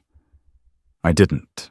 And now you're going to spend the rest of your life knowing that Tommy Lawson's daughter is the one who destroyed everything you built. Every time you close your eyes in that prison cell, you're going to see my face." Hollis said nothing. For the first time, he looked truly broken. Emma turned her wheelchair toward the door. "We're done here." "Miss Lawson." Hollis's voice stopped her. "For what it's worth. I'm sorry." Emma didn't turn around. "No, you're not. But you will be." She wheeled out of the room without looking back. Stone walked beside her in silence until they reached his truck. He helped her into the passenger seat, then climbed in beside her. "How do you feel?" Emma considered the question. The rage was still there, but muted now. The grief was still raw, but different. Lighter, somehow. "I feel like I can finally start to heal," she said. Stone nodded. "That's all that matters." They drove back to Riverside as the sun climbed higher in the sky. Emma watched the familiar streets pass by, seeing them differently now. This town that had held so much darkness. This town that had nearly destroyed her. But it hadn't. She was still here. Still fighting. Still alive. Her phone buzzed. A text from Clara's hospital room. "Woke up. Heard the news. You did it, sweetheart. You did it." Emma smiled through fresh tears. She typed back 3 words, "We did it." Stone glanced at her. "Good news. The best." Emma tucked her phone away. "Clara's awake. She wants to see me." "Then that's where we're going." The hospital was quieter now, the chaos of the previous night replaced by ordinary routine. Emma wheeled herself to Clara's room, Stone following close behind. Clara looked fragile in her hospital bed, but her eyes were bright and alert. When she saw Emma, her face transformed with joy. "There's my girl." Clara reached out her hands. "Come here. Let me look at you." Emma rolled close and took Clara's hands in hers. They were warm now, strong despite everything. "Roy Hollis is in jail," Emma said. "Derek, too. All of them." "I heard." Clara's eyes filled with tears. "Danny can rest now. They all can. Because of you. You gave us everything we needed." "No." Clara squeezed her hands. "Because of you. I was just an old woman with a phone. You're the one who put it all together, who refused to give up." Stone cleared his throat. "I hate to interrupt, but there's someone outside who wants to see you both." The door opened, and Mama D walked in, followed by Mike, Tex, Wrench, Hector, and Carla. They filled the small room with their presents, leather, and tattoos, and weathered faces full of unexpected tenderness. "Heard we were having a victory party," Mama D said. "Didn't want to miss it." Clara laughed a real laugh despite her injuries.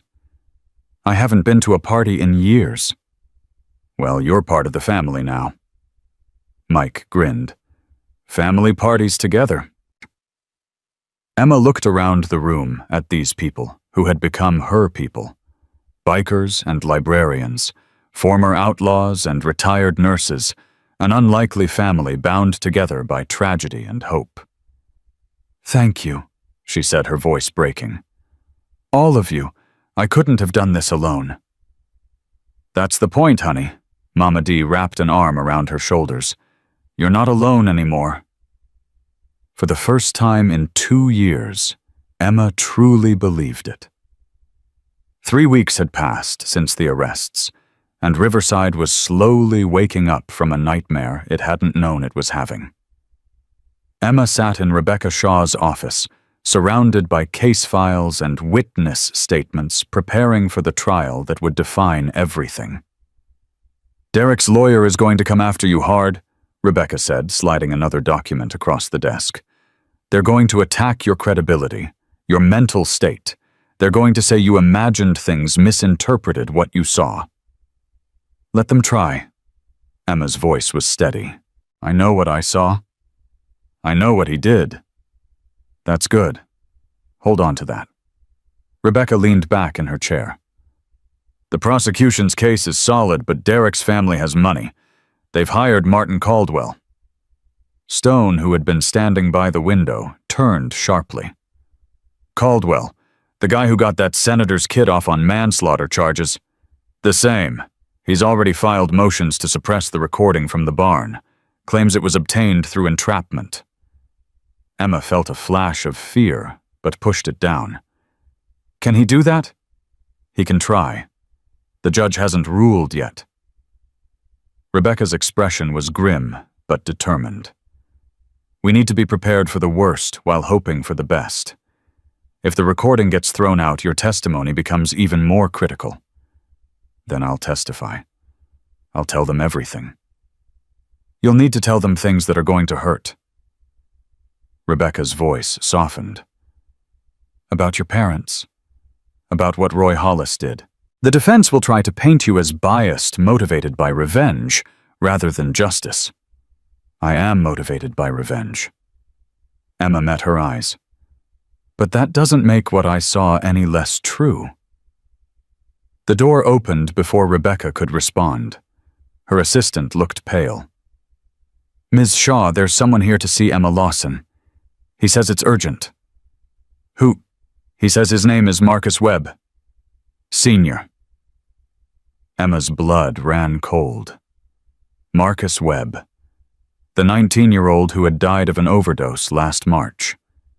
His father was here. Rebecca nodded. "Send him in."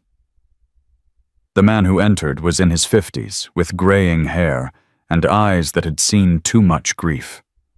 He moved slowly, like every step cost him something. When he saw Emma, his face crumpled. "You're the girl," he said. "The one who's going to make them pay. Mr. Webb, my boy is dead." His voice cracked. 19 years old, had a scholarship to state, was going to be an engineer. Now he's in the ground because of those animals." Emma felt tears prick her eyes. "I'm so sorry." "Don't be sorry. Be strong." Marcus Webb crossed the room and took her hands. His grip was fierce, almost painful. "I couldn't protect my son. But you're doing what I couldn't. You're fighting back." "I'm trying." "Then keep trying. Keep fighting. Don't let them win." His eyes bored into hers. "Promise me." Promise me my boy didn't die for nothing." "I promise." The words came out thick with emotion. "I promise, Mr. Webb." He held her gaze for a long moment, then nodded. Something shifted in his face, not peace exactly, but something close to it. "Thank you." He released her hands and stepped back.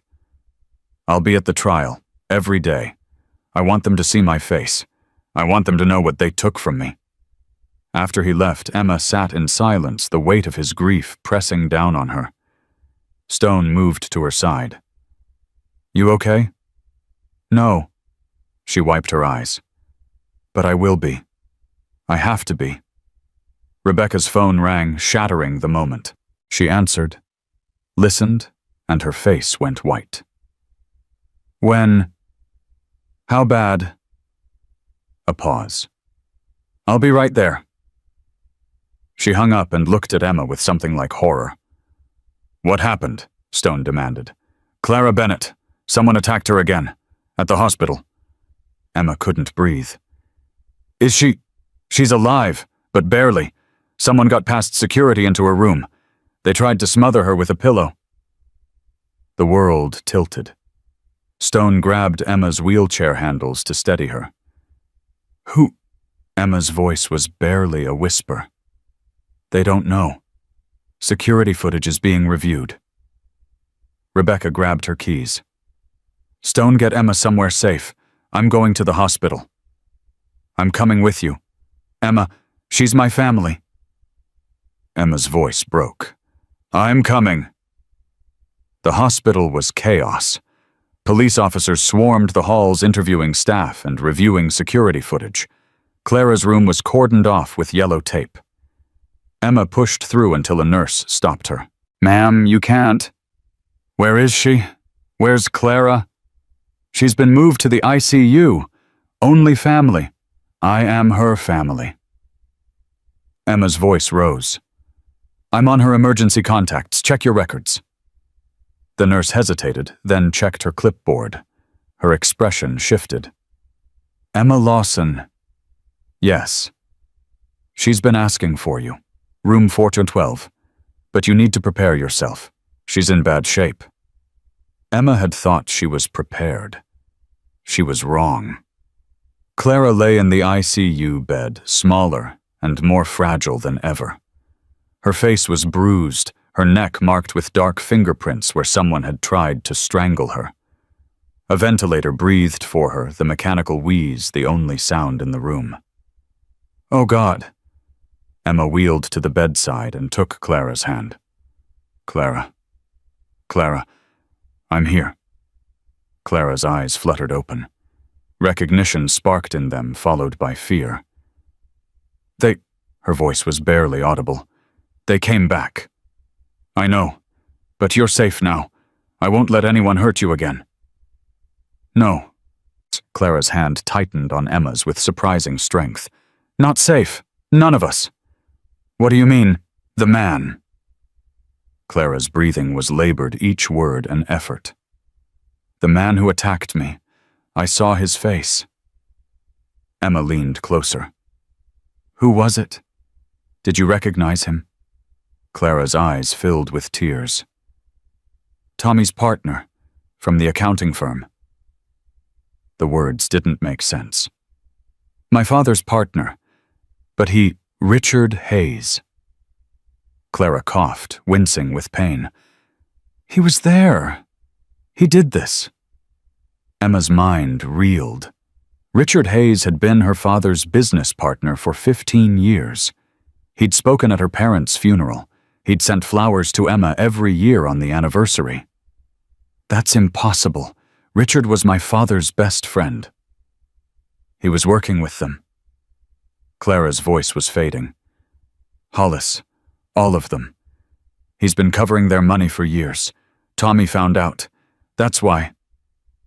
She didn't finish. She didn't need to. Emma felt something shatter inside her.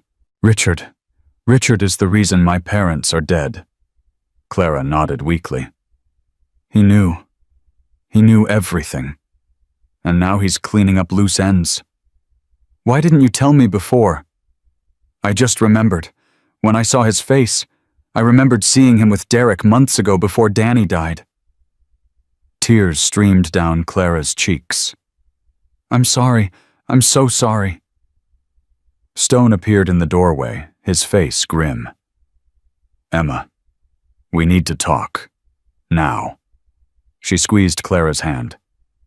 Rest. I'll be back. In the hallway, Stone pulled her aside. His expression made her stomach drop. They reviewed the security footage, he said. The man who attacked Clara was wearing a maintenance uniform. He clocked in at 6 a.m. using stolen credentials. Richard Hayes. Clara recognized him. Stone's eyebrows shot up. Your father's partner. She says he's been laundering money for Hollis for years. Stone, he's been at my parents' house. He came to their funeral. He sent me birthday cards. Emma's voice cracked. He looked me in the eye and told me how sorry he was, and the whole time he knew. He knew they were murdered because of him. Stone's jaw tightened. Where is he now? I don't know. I haven't seen him since before. Emma trailed off, the implications hitting her. He's been hiding. This whole time while we were taking down Derek and Roy, he's been hiding. Waiting. Waiting for what? For us to let our guard down. Emma felt a cold certainty settle in her chest. We got the Hollises, but we didn't get everyone. Richard is still out there. And he knows I'm the one who started all this. Stone pulled out his phone. I'm calling Rebecca. We need to find this guy before he disappears. He won't disappear. Emma's voice was flat. He's too arrogant. He's been getting away with this for years. He thinks he's untouchable. Then we prove him wrong. The next few hours were a blur of phone calls and strategy sessions. Rebecca Shaw mobilized her team, putting out alerts for Richard Hayes. His house was empty. His office was abandoned. His car was missing. Emma sat in Stone's kitchen, surrounded by the people who had become her family. Mama Dee had made coffee. Tex was checking his weapons. Mike was coordinating with contacts across the state. Hayes has connections, Rebecca said, spreading a map across the table. Money resources. If he wants to run, he can get far. He's not running. Emma stared at the map, something nagging at the back of her mind. He attacked Clara in broad daylight. That's not the action of someone who's planning to flee. Then what is it? It's... Emma closed her eyes, thinking. My father always said Richard was meticulous. Everything planned down to the last detail. He wouldn't attack Clara unless he had a reason. Maybe he panicked, Tex suggested. Richard doesn't panic. That's what made him so good at his job. Emma opened her eyes. He's not cleaning up loose ends. He's following a plan that started before any of this. What do you mean? Think about it. Roy and Derek are in jail. The operation is exposed. But the money, all those years of drug profits, where did it go? Rebecca's face changed. Hayes was the accountant. He knows where all the bodies are buried. And the money? He knows where the money is? Emma felt pieces clicking into place. Roy Hollis trusted him with everything. The accounts, the transfers, the hiding spots. Richard has access to millions of dollars. So he's not trying to silence witnesses, Stone said slowly. He's trying to buy time. Time to move the money before we can track it. Exactly. Emma turned to Rebecca. Can you freeze the accounts? We've frozen everything connected to Hollis. But if Hayes set up separate accounts offshore under different names, then the money is still out there, and Richard is the only one who knows how to get to it. Stone slammed his fist on the table. We need to find him. Now! I might know where he is. Everyone turned to look at Emma. My parents had a cabin, Lake Whitmore, about 2 hours north. Richard helped my dad build it. He knows it's been empty since the accident. He probably thinks no one would ever think to look there. You think he'd go somewhere connected to your family? I think Richard Hayes has a sick sense of irony, Emma's voice hardened. He killed my parents and stole their money. Using their cabin as a hideout, that's exactly the kind of thing he'd do. Stone grabbed his keys. I'll check it out. We'll check it out. Emma met his eyes. He killed my parents, Stone. I need to be there. Emma, I need this.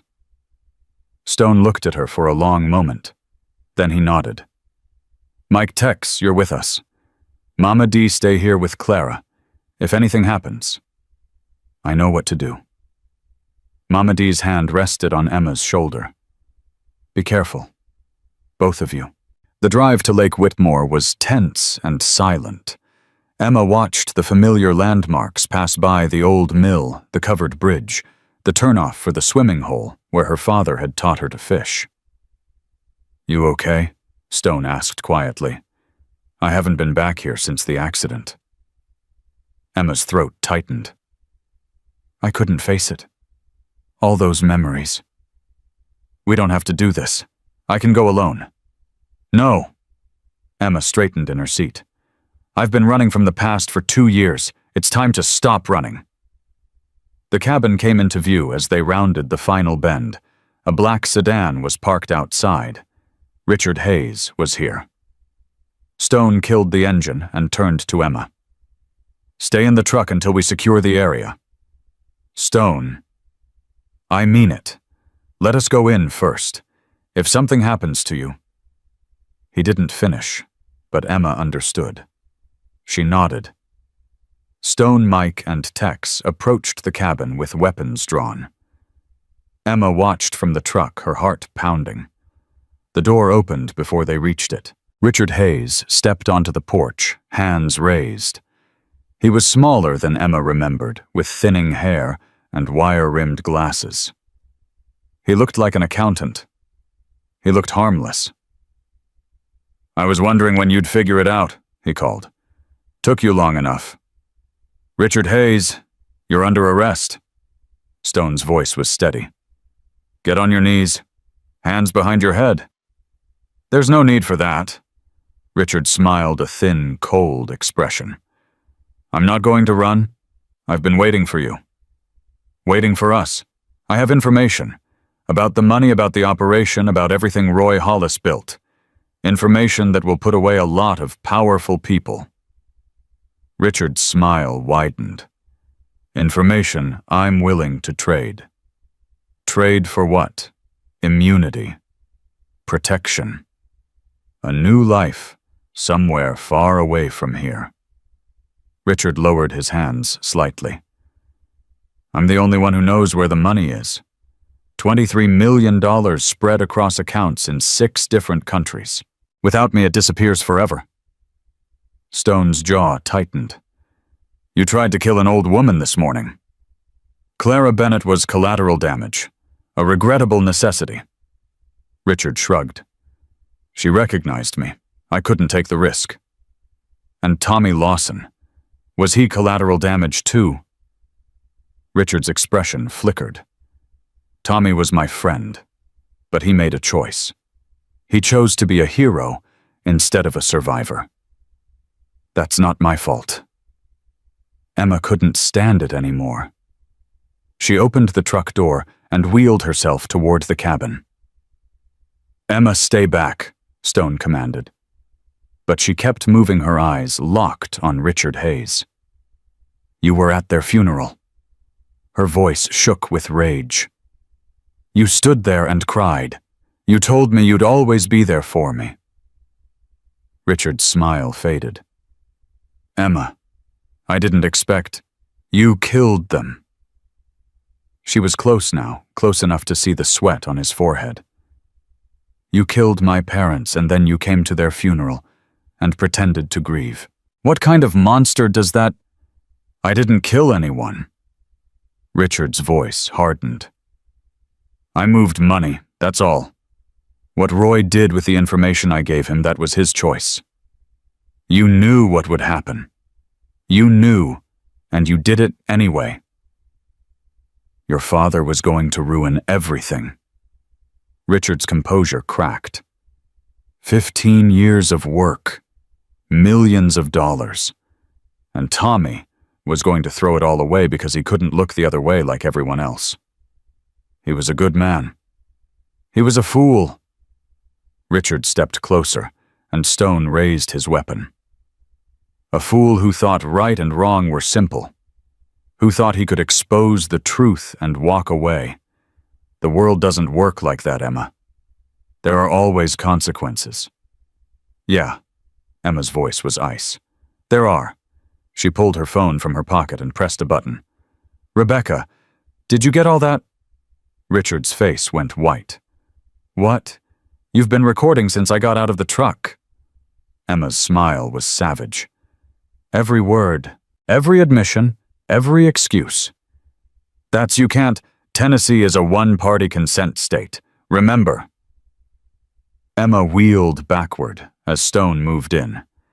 You taught me that lesson yourself when you helped Derek's lawyers try to suppress my recording. Funny how things come back around. Richard lunged toward her, but Stone was faster. He tackled the accountant to the ground, pinning him face first in the dirt. Richard Hayes, you're under arrest for conspiracy to commit murder, money laundering, and attempted murder. Stone's voice was cold with satisfaction. You have the right to remain silent. I suggest you use it. Mike and Tex secured Richard's hands, while Emma watched her whole body trembling with adrenaline. It won't matter. Richard's voice was muffled against the ground. I know too much. They'll never let me testify. You think Roy Hollis was the top of the chain? He's nothing. There are people above him who will never let this come to trial. Let them try.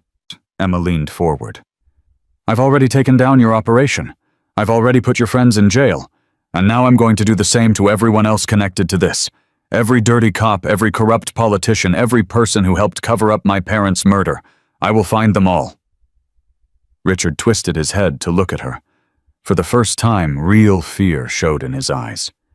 You're just a girl in a wheelchair. You can't. I can. Emma cut him off. Because I'm not alone. And because I have nothing left to lose. The state police arrived 20 minutes later. Richard Hayes was loaded into the back of a cruiser, still protesting, still making threats. Emma watched until the car disappeared down the mountain road. Stone stood beside her, his hand on her shoulder. You okay? I don't know. Emma's voice was hollow. He was at our house every Christmas. He taught me to play chess. My dad trusted him completely. Your dad was a good man. He saw the best in people, and it got him killed. Stone knelt beside her wheelchair so they were at eye level. Your father died trying to do the right thing. That's not weakness. That's courage. The same courage I see in you every single day. Emma's eyes filled with tears. I miss them. So much. I know. Stone pulled her into his arms. I know you do. They stayed like that for a long time, two broken people holding each other together. When they finally drove back to Riverside, Emma asked Stone to make a detour. The cemetery where her parents were buried was quiet in the late afternoon light. Stone helped her navigate the wheelchair between the headstones until they reached the double plot. Thomas and Sarah Lawson. Beloved parents, forever in our hearts. Hey, Mom. Hey, Dad. Emma's voice caught. It's been a while. Stone stepped back, giving her privacy. I know you can't hear me. I know that. But I needed to tell you something. Emma wiped her eyes. I found out the truth, about the accident, about why you died, and I made them pay. Roy Hollis is in prison. Derek, too. And now Richard is going to spend the rest of his life behind bars. The wind rustled through the trees, gentle as a whisper. I wish you were here. I wish I could tell you in person. I wish... Emma broke down completely. I just wish. She sat there until the sun began to set, talking to her parents about everything that had happened. about Clara and Stone and the family she'd found, about the trial that was coming, about the future she was finally starting to believe in. When she was ready, Stone drove her back to town. The hospital was quieter now, the chaos of the morning subsided. Clara was awake when Emma entered her room. "You found him." Clara's voice was stronger than before. "I saw it on the news. We found him. He's going to prison." "Good." Clara reached for Emma's hand. "And you? Are you okay?" Emma thought about the question, about everything she'd lost and everything she'd found, about the anger and the grief and the strange, unexpected hope. "I'm getting there," she said finally. "Day by day." Clara smiled.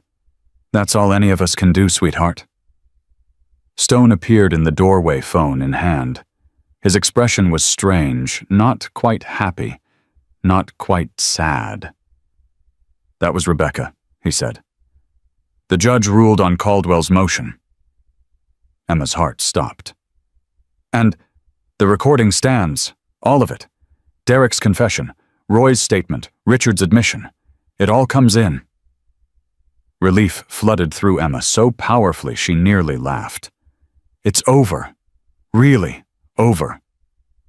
The trial still has to happen, but with this evidence," Stone allowed himself a small smile. "They don't stand a chance." That night, Emma sat on Clara's hospital bed while Mama D braided her hair and the others gathered around. Someone had brought food. Someone else had smuggled in wine. It felt like a celebration, even though nothing was technically finished. To Clara, Mike raised his cup. "For having more guts than men half her age." "To Emma," Mama D added. "For refusing to give up." "To family," Stone said quietly. "The kind you're born with, and the kind you choose." They drank together, laughing and talking and healing. Later, when the others had gone, and Clara had fallen asleep, Emma wheeled herself to the window. The lights of Riverside twinkled below ordinary and beautiful. Her phone buzzed. A text from Rebecca Shaw. "Press conference tomorrow. They want you there.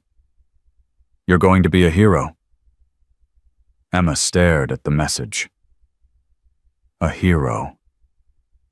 She didn't feel like a hero. She felt tired and sad and broken in ways that would never fully heal. But she also felt something else, something she hadn't felt since before the accident. Purpose. She typed back a single word. Ready. The door opened behind her. Stone stood there, his face uncertain. "You should get some sleep." "I can't. Too much in my head." He crossed the room and sat beside her. "Your dad would be proud of you. You know that, right?" "I hope so." Emma's voice was small. "Sometimes I wonder if I'm doing this for justice or revenge. I'm not sure there's a difference anymore." "Maybe there isn't." Stone looked out at the city lights. "Maybe it doesn't matter. What matters is that you're standing up for people who can't stand up for themselves. That's what your dad did. That's what you're doing now. He stood up and they killed him. They tried to kill you too. Didn't work." Stone turned to face her. "You're stronger than you think, Emma Lawson. Stronger than all of them." Emma leaned her head against his shoulder. "I couldn't have done this without you." "Yeah, you could have." Stone's voice was gruff but gentle. "I just made it a little easier." They sat together in comfortable silence, watching the night deepen over Riverside. Tomorrow would bring new challenges.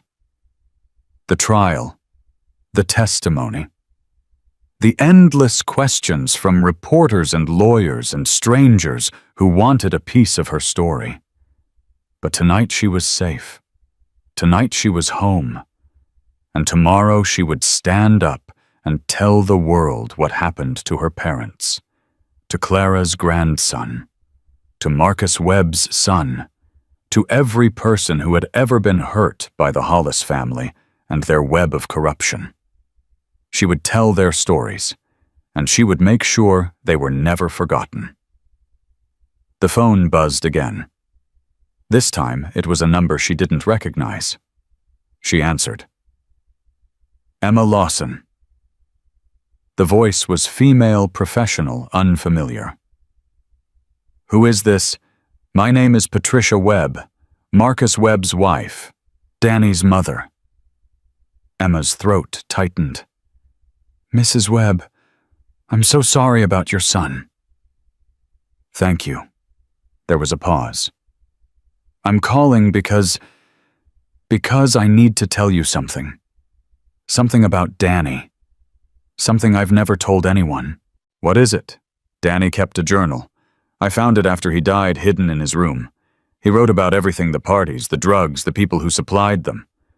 Patricia's voice shook. He wrote about a woman who was there the night he died, a woman who gave him those pills. Emma's blood ran cold. Who? That's the thing. He didn't know her real name, but he described her.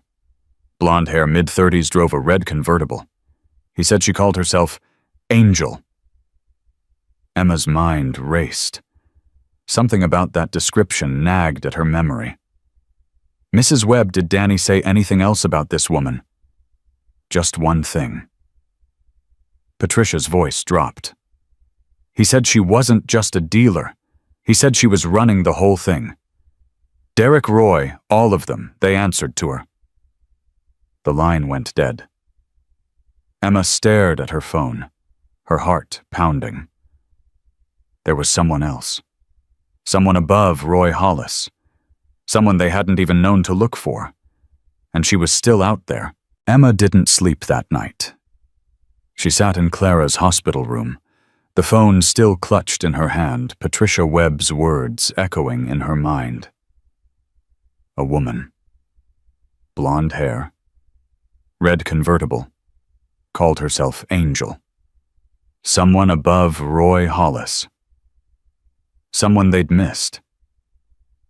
You're going to wear a hole in that phone. Clara's voice was soft, but alert. I thought you were asleep. Hard to sleep when you're radiating anxiety across the room. Clara pushed herself up, slowly wincing. What's wrong? Emma told her everything.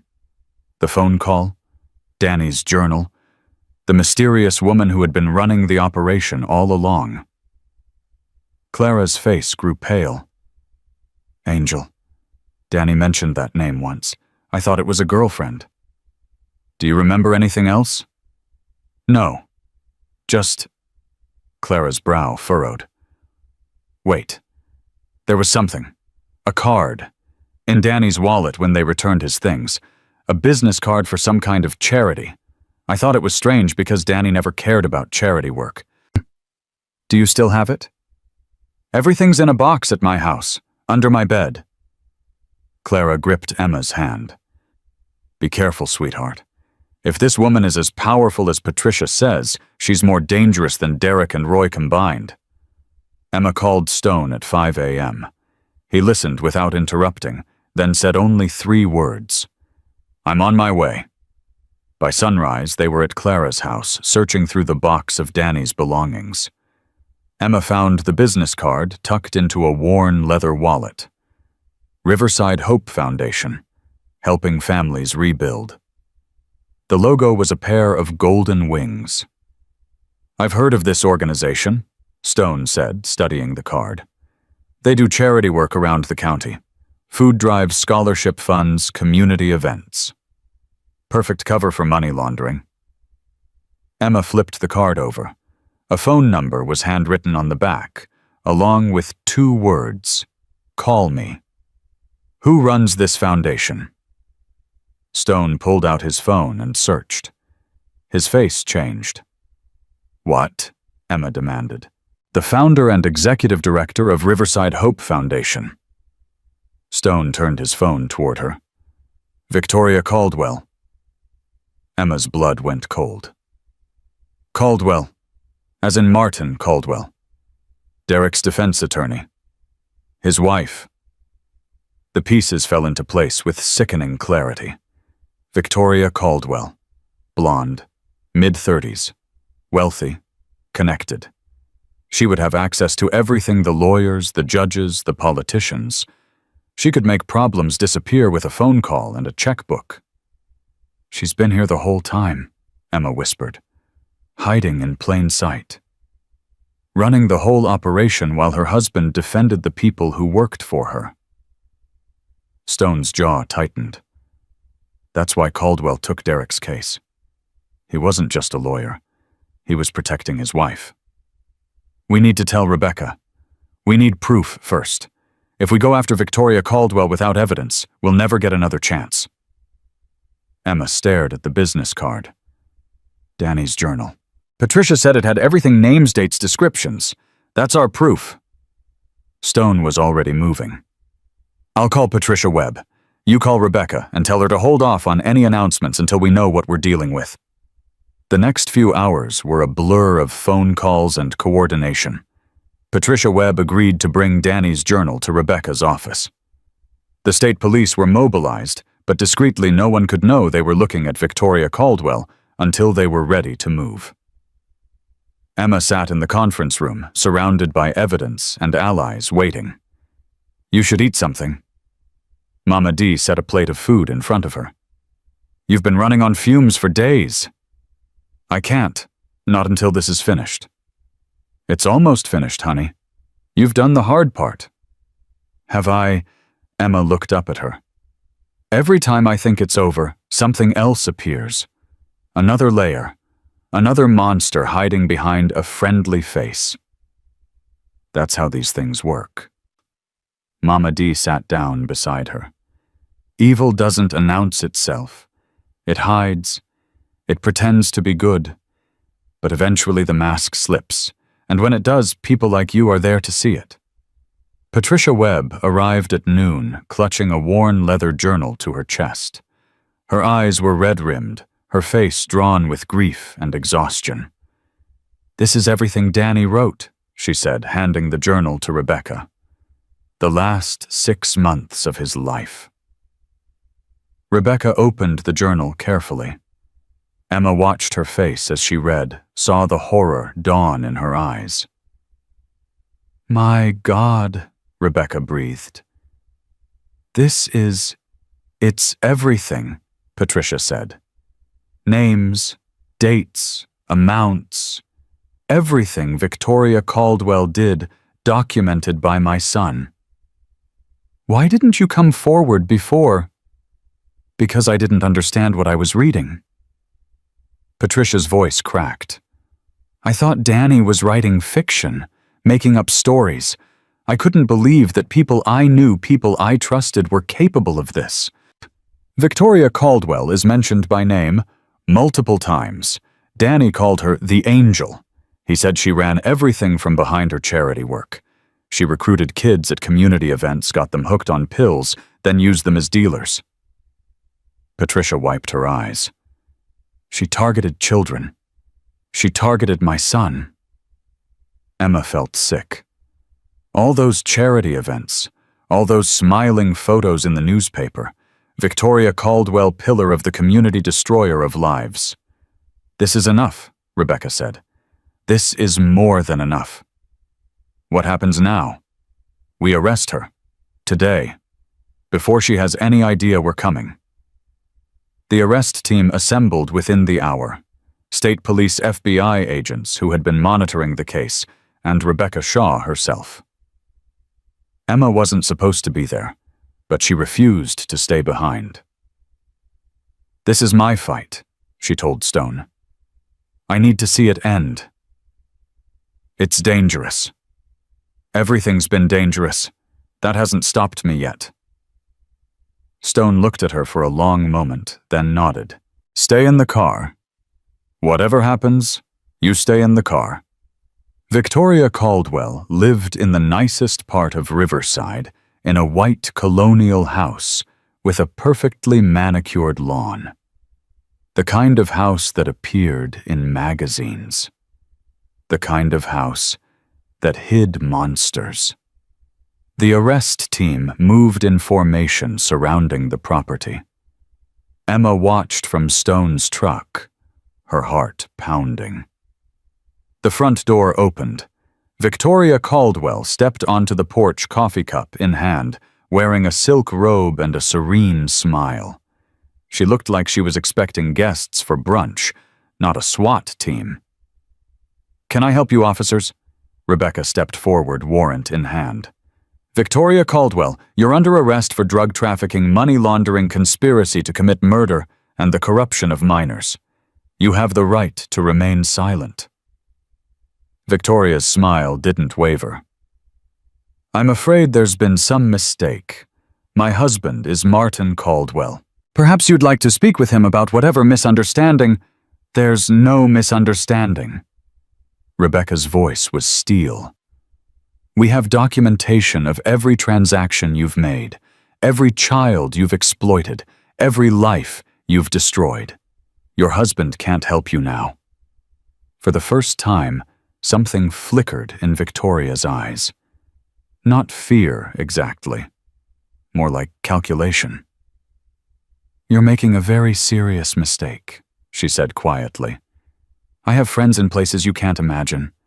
People who will make this go away." "Those friends are already in custody," Rebecca smiled grimly. "Roy Hollis, Derek Hollis, Richard Hayes. They're all talking Victoria. They're all trying to save themselves by giving us you." Victoria's composure cracked. "They wouldn't dare."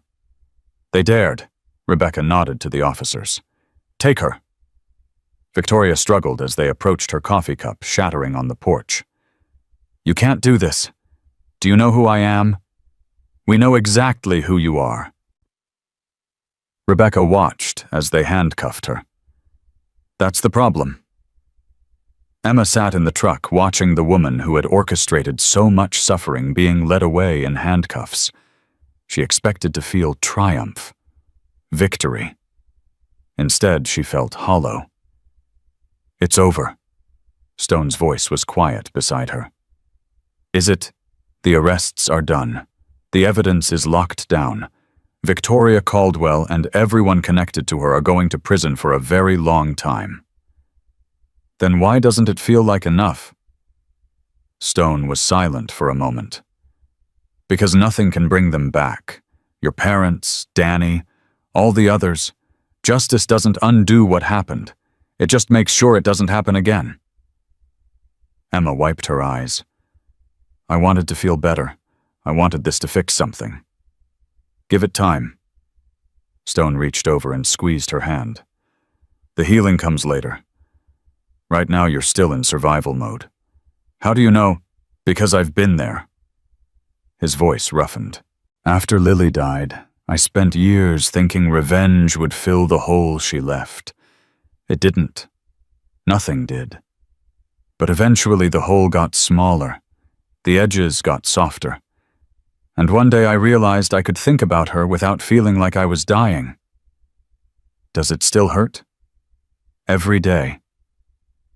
Stone met her eyes. "But it's a different kind of hurt now. Less sharp. More like an old scar that aches when the weather changes. You learn to live with it." Emma looked back at the Caldwell house, where officers were carrying out boxes of evidence. "I don't know how to live with it yet." "You will. You're not alone." The trial began 3 weeks later. The courtroom was packed, reporters, families of victims, curious onlookers from across the state. Emma sat in the front row, Clara on one side and Stone on the other. Derek Hollis was first. He sat at the defense table, looking smaller than Emma remembered, stripped of his swagger and surrounded by lawyers who knew they'd already lost. Emma testified for 4 hours. She told them about the alley, the threats, the break-ins. She told them about Clara and Danny, and all the others who had suffered. She told them about her parents. The defense attorney tried to rattle her, tried to paint her as unstable, revenge-obsessed, unreliable. Emma met every question with steady eyes and clear answers. You expect this jury to believe that a young woman in a wheelchair single-handedly took down a criminal organization that had operated for 15 years. I didn't do it single-handedly. Emma's voice was calm. I had help from people who believed the truth mattered more than their own safety. That's what Derek Hollis and his family never understood. They thought they could terrorize everyone into silence. They were wrong. And your parents' deaths, you're not seeking revenge for what happened to them. I'm seeking justice. Emma looked directly at Derek. There's a difference. Revenge would be taking matters into my own hands. Justice is letting the system do its job. That's what I did. That's what we're doing here today. The courtroom was silent. Even the defense attorney seemed momentarily speechless. Derek was convicted on all counts: drug trafficking, witness intimidation, assault, conspiracy to commit murder. The judge sentenced him to 45 years without parole. Roy Hollis came next. His trial was shorter. He'd already tried to cut a deal offering to testify against Victoria in exchange for a reduced sentence. Rebecca Shaw refused. You don't get to buy your way out of this, she told him in open court. You spent 15 years destroying this community. You ordered the murder of Thomas Lawson and covered it up. You protected a drug ring that killed children. No deal. Roy was sentenced to life in prison. Richard Hayes received 30 years. He cried when the sentence was announced, great heaving sobs that made Emma feel nothing at all. Victoria Caldwell's trial was the longest and most complex. She had money connections, the best lawyers her family could buy. She maintained her innocence until the very end. But Danny's journal was irrefutable. The financial records were damning. And one by one the people who had worked for her took the stand and pointed their fingers.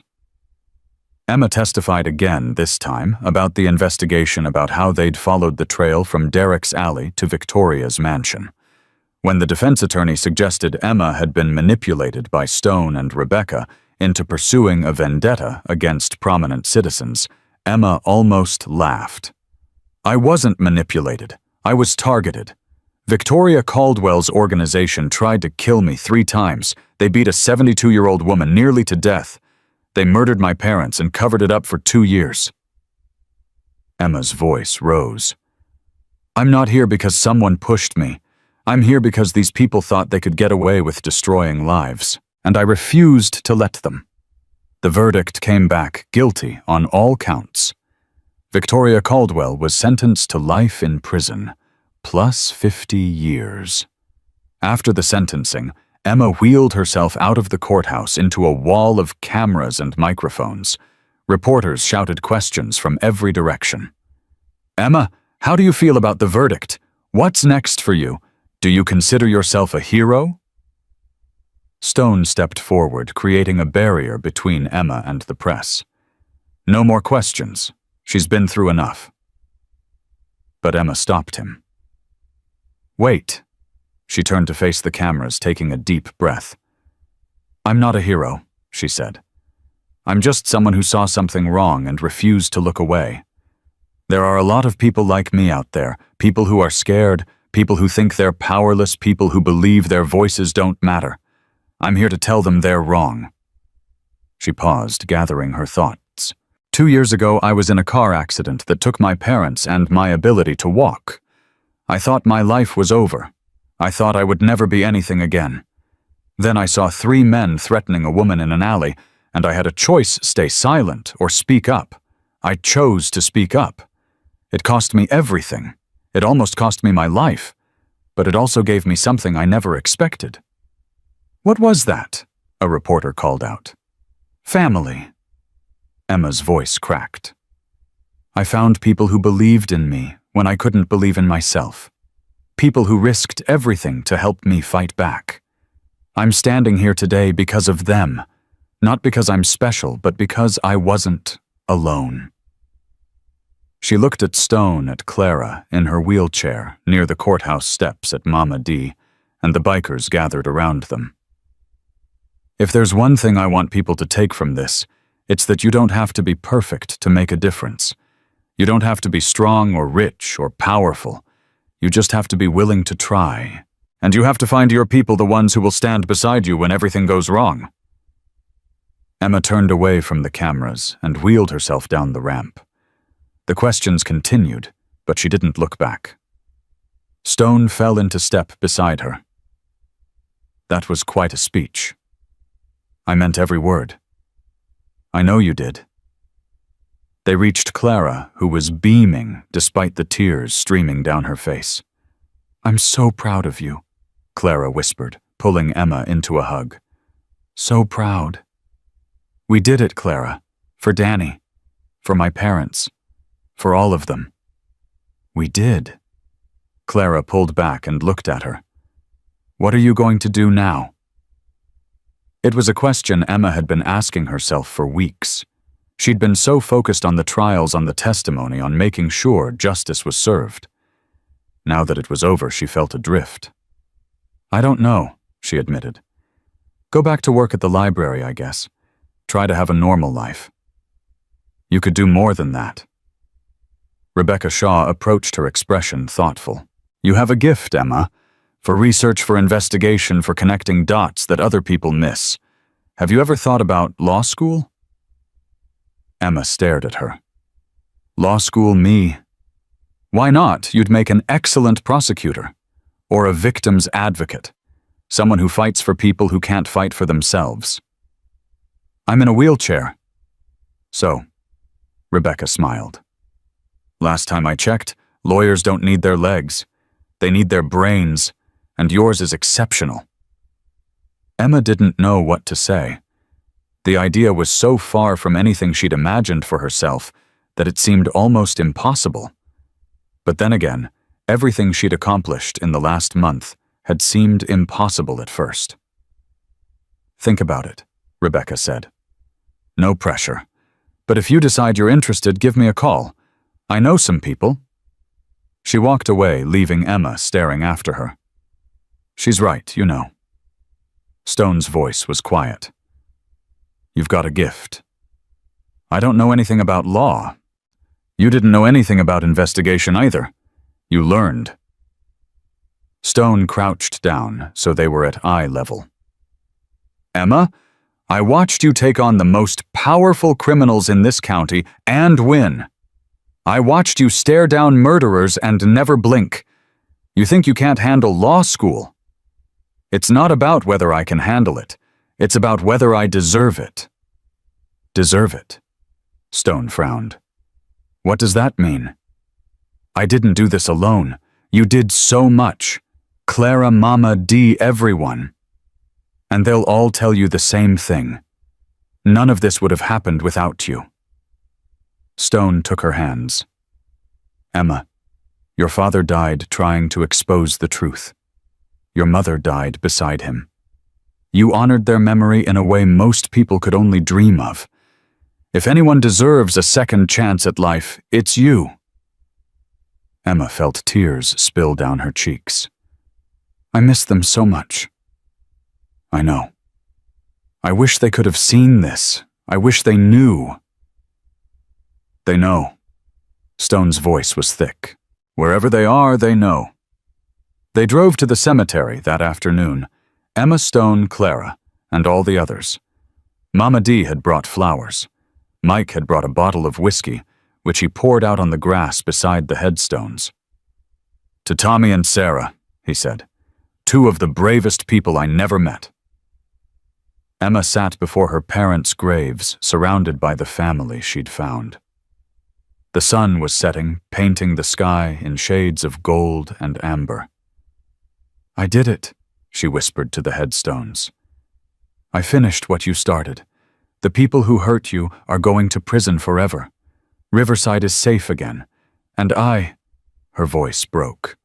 I found a reason to keep going. Stone placed his hand on her shoulder. Clara squeezed her hand. The bikers stood in a loose circle around them, silent witnesses to a moment that was too sacred for words. "I love you," Emma said to her parents. "I'll always love you, and I'll make sure the world remembers what you did." And she sat there until the stars came out saying goodbye and hello at the same time. Goodbye to the grief that had defined her for 2 years. Hello to whatever came next. 3 months later, Emma enrolled in night classes at the community college. Pre-law. The first step toward a future she was finally starting to believe in. She still worked at the library during the day, but things were different now. People recognized her on the street. They stopped to thank her, to share their own stories, to ask for advice. She'd become without meaning to a symbol of hope for the community. Clara was fully recovered now, back to volunteering at the library and spoiling Emma with home-cooked meals. She'd moved into Emma's apartment building, 1 floor up, close enough to check on each other every day. "We're family now," Clara had said when Emma protested. "Family sticks together." Stone had reopened his garage, the damage repaired, and the business thriving again. He came for dinner every Sunday, bringing pastries from Marie's bakery and stories about the old days with Emma's father. "Your dad would have loved to see you now," he told her one evening. "He always said you were going to do something special. He said that all the time. He'd brag about you to anyone who would listen. 'My daughter's going to change the world,' he'd say. I think he was right." Emma looked around at the people gathered in her small apartment, Clara laughing at something Mama D had said, Mike and Tex arguing about football, Hector quietly helping Carla with her homework at the kitchen table. "I already have," she said softly, "just not the way I expected." The final trial verdict came down that spring. Victoria Caldwell's appeal was denied. She would spend the rest of her life in prison, along with Derek, Roy, and Richard. The Hollis drug operation was officially and permanently destroyed. Rebecca Shaw called with the news. "It's done," she said. "All of it. Every appeal exhausted, every avenue closed. They're never getting out." Emma sat with the phone pressed to her ear, feeling something she hadn't felt in a long time. Peace. "Thank you, Rebecca, for everything." "You did the hard part, Emma. I just helped with the paperwork." Rebecca paused. "Have you thought about my offer, law school?" "I'm taking pre-law classes, starting slow." "Good. That's good." Rebecca's voice warmed. "When you're ready, call me. I meant what I said. You have a gift. This world needs more people like you." After the call, Emma wheeled herself to the window. The streets of Riverside stretched out below, ordinary and peaceful. The town she'd grown up in, the town that had almost destroyed her, the town she'd helped to save. Clara appeared beside her, 2 cups of tea in hand. "Good news?" "The best. It's really over now." "How do you feel?" Emma considered the question. She thought about everything she'd lost her parents. Her legs, 2 years of her life, consumed by grief and fear. She thought about everything she'd gained, Clara Stone, the bikers, who'd become her family. The strength she'd discovered in herself. The future that was finally opening up before her. "I feel ready," she said. "Ready to stop surviving and start living." Clara smiled and squeezed her shoulder. "That's the best thing I've heard all day." That evening, Emma wrote a letter. Not to her parents, she'd said everything she needed to say at their graves. This letter was for someone else. "Dear Danny," she wrote, "we never met, but I feel like I know you. Your grandmother talks about you all the time, how smart you were, how kind, how much you wanted to help people. I want you to know that your death wasn't meaningless. The journal you kept, the evidence you documented it, helped bring down the people who hurt you. Because of you, other kids are safer. Other families won't have to suffer like yours did. I'm going to law school. I'm going to become someone who fights for people like you. People who got caught up in something they didn't understand. People who deserved better than what they got. Every case I take, every person I help, I'll think of you. You mattered, Danny. You still matter. And as long as I'm alive, I'll make sure the world knows it. Rest easy now. We've got it from here. Emma Lawson. She folded the letter and gave it to Clara the next morning. Would you put this at Danny's grave? She asked. I think he should know. Clara read the letter with tears streaming down her face. When she finished, she pulled Emma into a fierce hug. Thank you, she whispered. Thank you for giving him justice. Thank you for giving me you. Thank you for believing in me when I couldn't believe in myself. They held each other for a long time, two women bound by tragedy and transformed by hope. 6 months later, Emma received her acceptance letter from the state law school. Full scholarship based on her academic performance and what the dean called extraordinary demonstration of character in service to justice. She read the letter 3 times before it sank in. Stone found her sitting on her porch, the letter in her lap, tears running down her face. Good news or bad news? He asked. I got in. Emma looked up at him, still not quite believing it. Full scholarship. They want me. Stone's face split into a rare, genuine smile. Your dad would be doing backflips right now. I'm scared, Emma admitted. What if I can't do it? What if I fail? Then you'll fail trying. Stone sat down beside her. Emma, you've faced down killers, survived attacks, testified in court, and brought down the most powerful criminals in this county. You think you can't handle some law books. Law books don't try to kill you. No, but finals week comes close. Stone laughed at his own joke, then grew serious. You're going to be fine. Better than fine. You're going to be great. How do you know? Because you're Tommy Lawson's daughter and Sarah's. The two bravest people I ever knew. Stone put his arm around her shoulders. That kind of courage doesn't just disappear. It grows. It multiplies. It changes the world. Emma leaned into his embrace, letting the tears fall. Tears of grief for everything she'd lost. Tears of joy for everything she'd found. Tears of hope for everything still to come. I couldn't have done any of this without you, she said. Sure you could have. No. Emma looked up at him. I mean it, Stone. You saved my life, in more ways than one. Stone's eyes glistened. You saved mine too, Emma. You reminded me what it means to fight for something that matters. You gave me a second chance at being the man I always should have been. So we saved each other. Yeah. Stone smiled. I guess we did. The night before Emma left for law school, her family threw her a going-away party. Clara made her famous apple pie. Mama Dee decorated the apartment with streamers and balloons. Mike and Tex gave a speech that made everyone cry laughing. Hector and Carla presented her with a custom-made leather jacket Hell's Angels style, but with her own patches Lady Justice on the back, and Emma's Angels stitched over the heart. You're one of us now, Mama Dee said. Always have been, always will be.